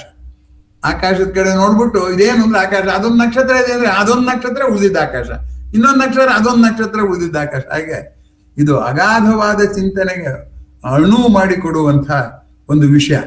ಅಂದಹಾಗೆ ಇನ್ನೊಂದು ಇವತ್ತು ಬಿಟ್ಬಿಟ್ಟಿದ್ದೀನಿ, ಕವಿ ಸಮಯದ್ದು. ಅದನ್ನ ಮುಂದಿನ ಸರಿ, ಕವಿ ಸಮಯ ಅಂತ ಒಂದು ವಿಷಯ ಇದೆಯಲ್ಲ, ಅದನ್ನು ಮುಂದಿನ ಇದಕ್ಕೆ ಸೇರಿಸ್ಕೊಂಡ್ಬಿಟ್ಟು 3ನೇದರಲ್ಲಿ ಅದನ್ನು ಹೇಳ್ತೇನೆ. ಕವಿ ಸಮಯ ಅನ್ನೋದು ಒಂದು ಸುಳ್ಳೆ ಅಷ್ಟೇ. ಅದ್ರ ಬಗ್ಗೆ ನಾನು ಮುಂದಿನ ಸಂಚಿಕೆಯಲ್ಲಿ ಹೇಳ್ತೀನಿ. ಸರ್, ಇದು ಸೆಟೆ ಅನ್ನೋದನ್ನ ಏನು, ಅದು ಸೂಕ್ಷ್ಮ ವ್ಯತ್ಯಾಸ ಏನಿದೆ ಅಂತ? ಏನು ದಿಟ ಮತ್ತೆ ಸೆಟೆ ಅಂತ ಹೇಳಿದ್ರಲ್ಲ, ಅದು ಯಾವ ರೀತಿಯಲ್ಲಿ ಅದಕ್ಕೆ ವ್ಯತ್ಯಾಸ? ಈಗ ಮಿಥ್ಯೆಯಾಗಿ ಏನ್ ವ್ಯತ್ಯಾಸ ಅಂದ್ರೆ, ಈಗ ನಿಜ ದಿಟ 2 ಸಮಾನಾರ್ಥಕಗಳು ಹೆಚ್ಚು ಕಡಿಮೆ. ಯಾಕೆಂದ್ರೆ ನಿಜ ಅನ್ನೋದು ಇನ್ನೊಬ್ರು ಹೇಳಿದ್ದನ್ನ ನಾನ್ ನಿರ್ಧಾರ ಮಾಡುವಂಥದ್ದು. ದಿಟ ಅಂದ್ರೆ ಏನು ಅಂದ್ರೆ ನಾನು ವೆರಿಫೈ ಮಾಡಿ ಅರ್ಥ ಮಾಡುವಂಥದ್ದು. ವೆರಿಫೈ ಮಾಡಿ ಅರ್ಥ ಮಾಡುವಂಥದ್ದರಿಂದ ಅದು ದಿಟ. ಸಟೆ ಅಂದ್ರೂ ಅಷ್ಟೇ, ಒಬ್ರು ಹೇಳಿದ ಮಾತನ್ನ ಯಥಾರ್ಥವಾಗಿ ಸ್ವೀಕರಿಸಿ ಅದು ಸರಿಯೋ ತಪ್ಪು ಅಂತ ಪರೀಕ್ಷೆ ಮಾಡಿ ಆಮೇಲೆ ಅದನ್ನ ವಿವರಿಸೋದಿದೆಯಲ್ಲ, ಅದು ಏನದು ಸಟೆ.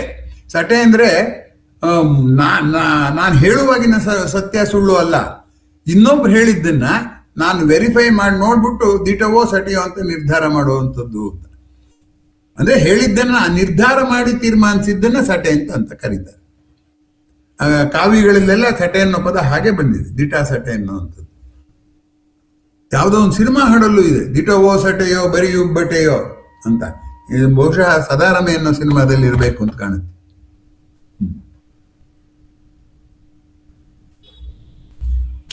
ಆಮೇಲೆ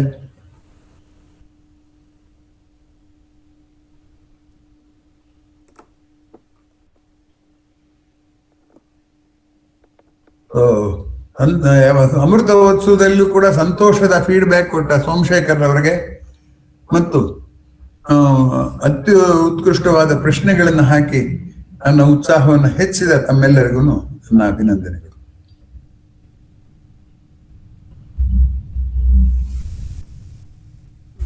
ಧನ್ಯವಾದಗಳು ಸರ್. ಮತ್ತೆ ಅದು ಪ್ರಶ್ನೆಗಳು ಕಾಣ್ತಾ ಇಲ್ಲ ಇದ್ರೆ ಮತ್ತೆ ಗ್ರೂಪಲ್ಲಿ ಕೇಳಿ ಅಂತ ಹೇಳ್ತಾ ಮುಂದಿನ ಬುಧವಾರ ಮತ್ತೆ ಭೇಟಿ ಆಗೋಣ. ಅದರದ್ದು ಲಿಂಕನ್ನು ಆಮೇಲೆ ಕಳಿಸ್ತೀವಿ ಅಂತ ಹೇಳ್ತಾ ಇವತ್ತಿನ ಕಾರ್ಯಕ್ರಮ ಮುಗಿಸೋಣ ಅಲ್ಲ ಸರ್? ಹೋ ಮುಗಿಸ್ತಾ ಇದ್ದೇವೆ. ಎಲ್ರಿಗೂ ಶುಭರಾತ್ರಿ, ನಮಸ್ಕಾರ.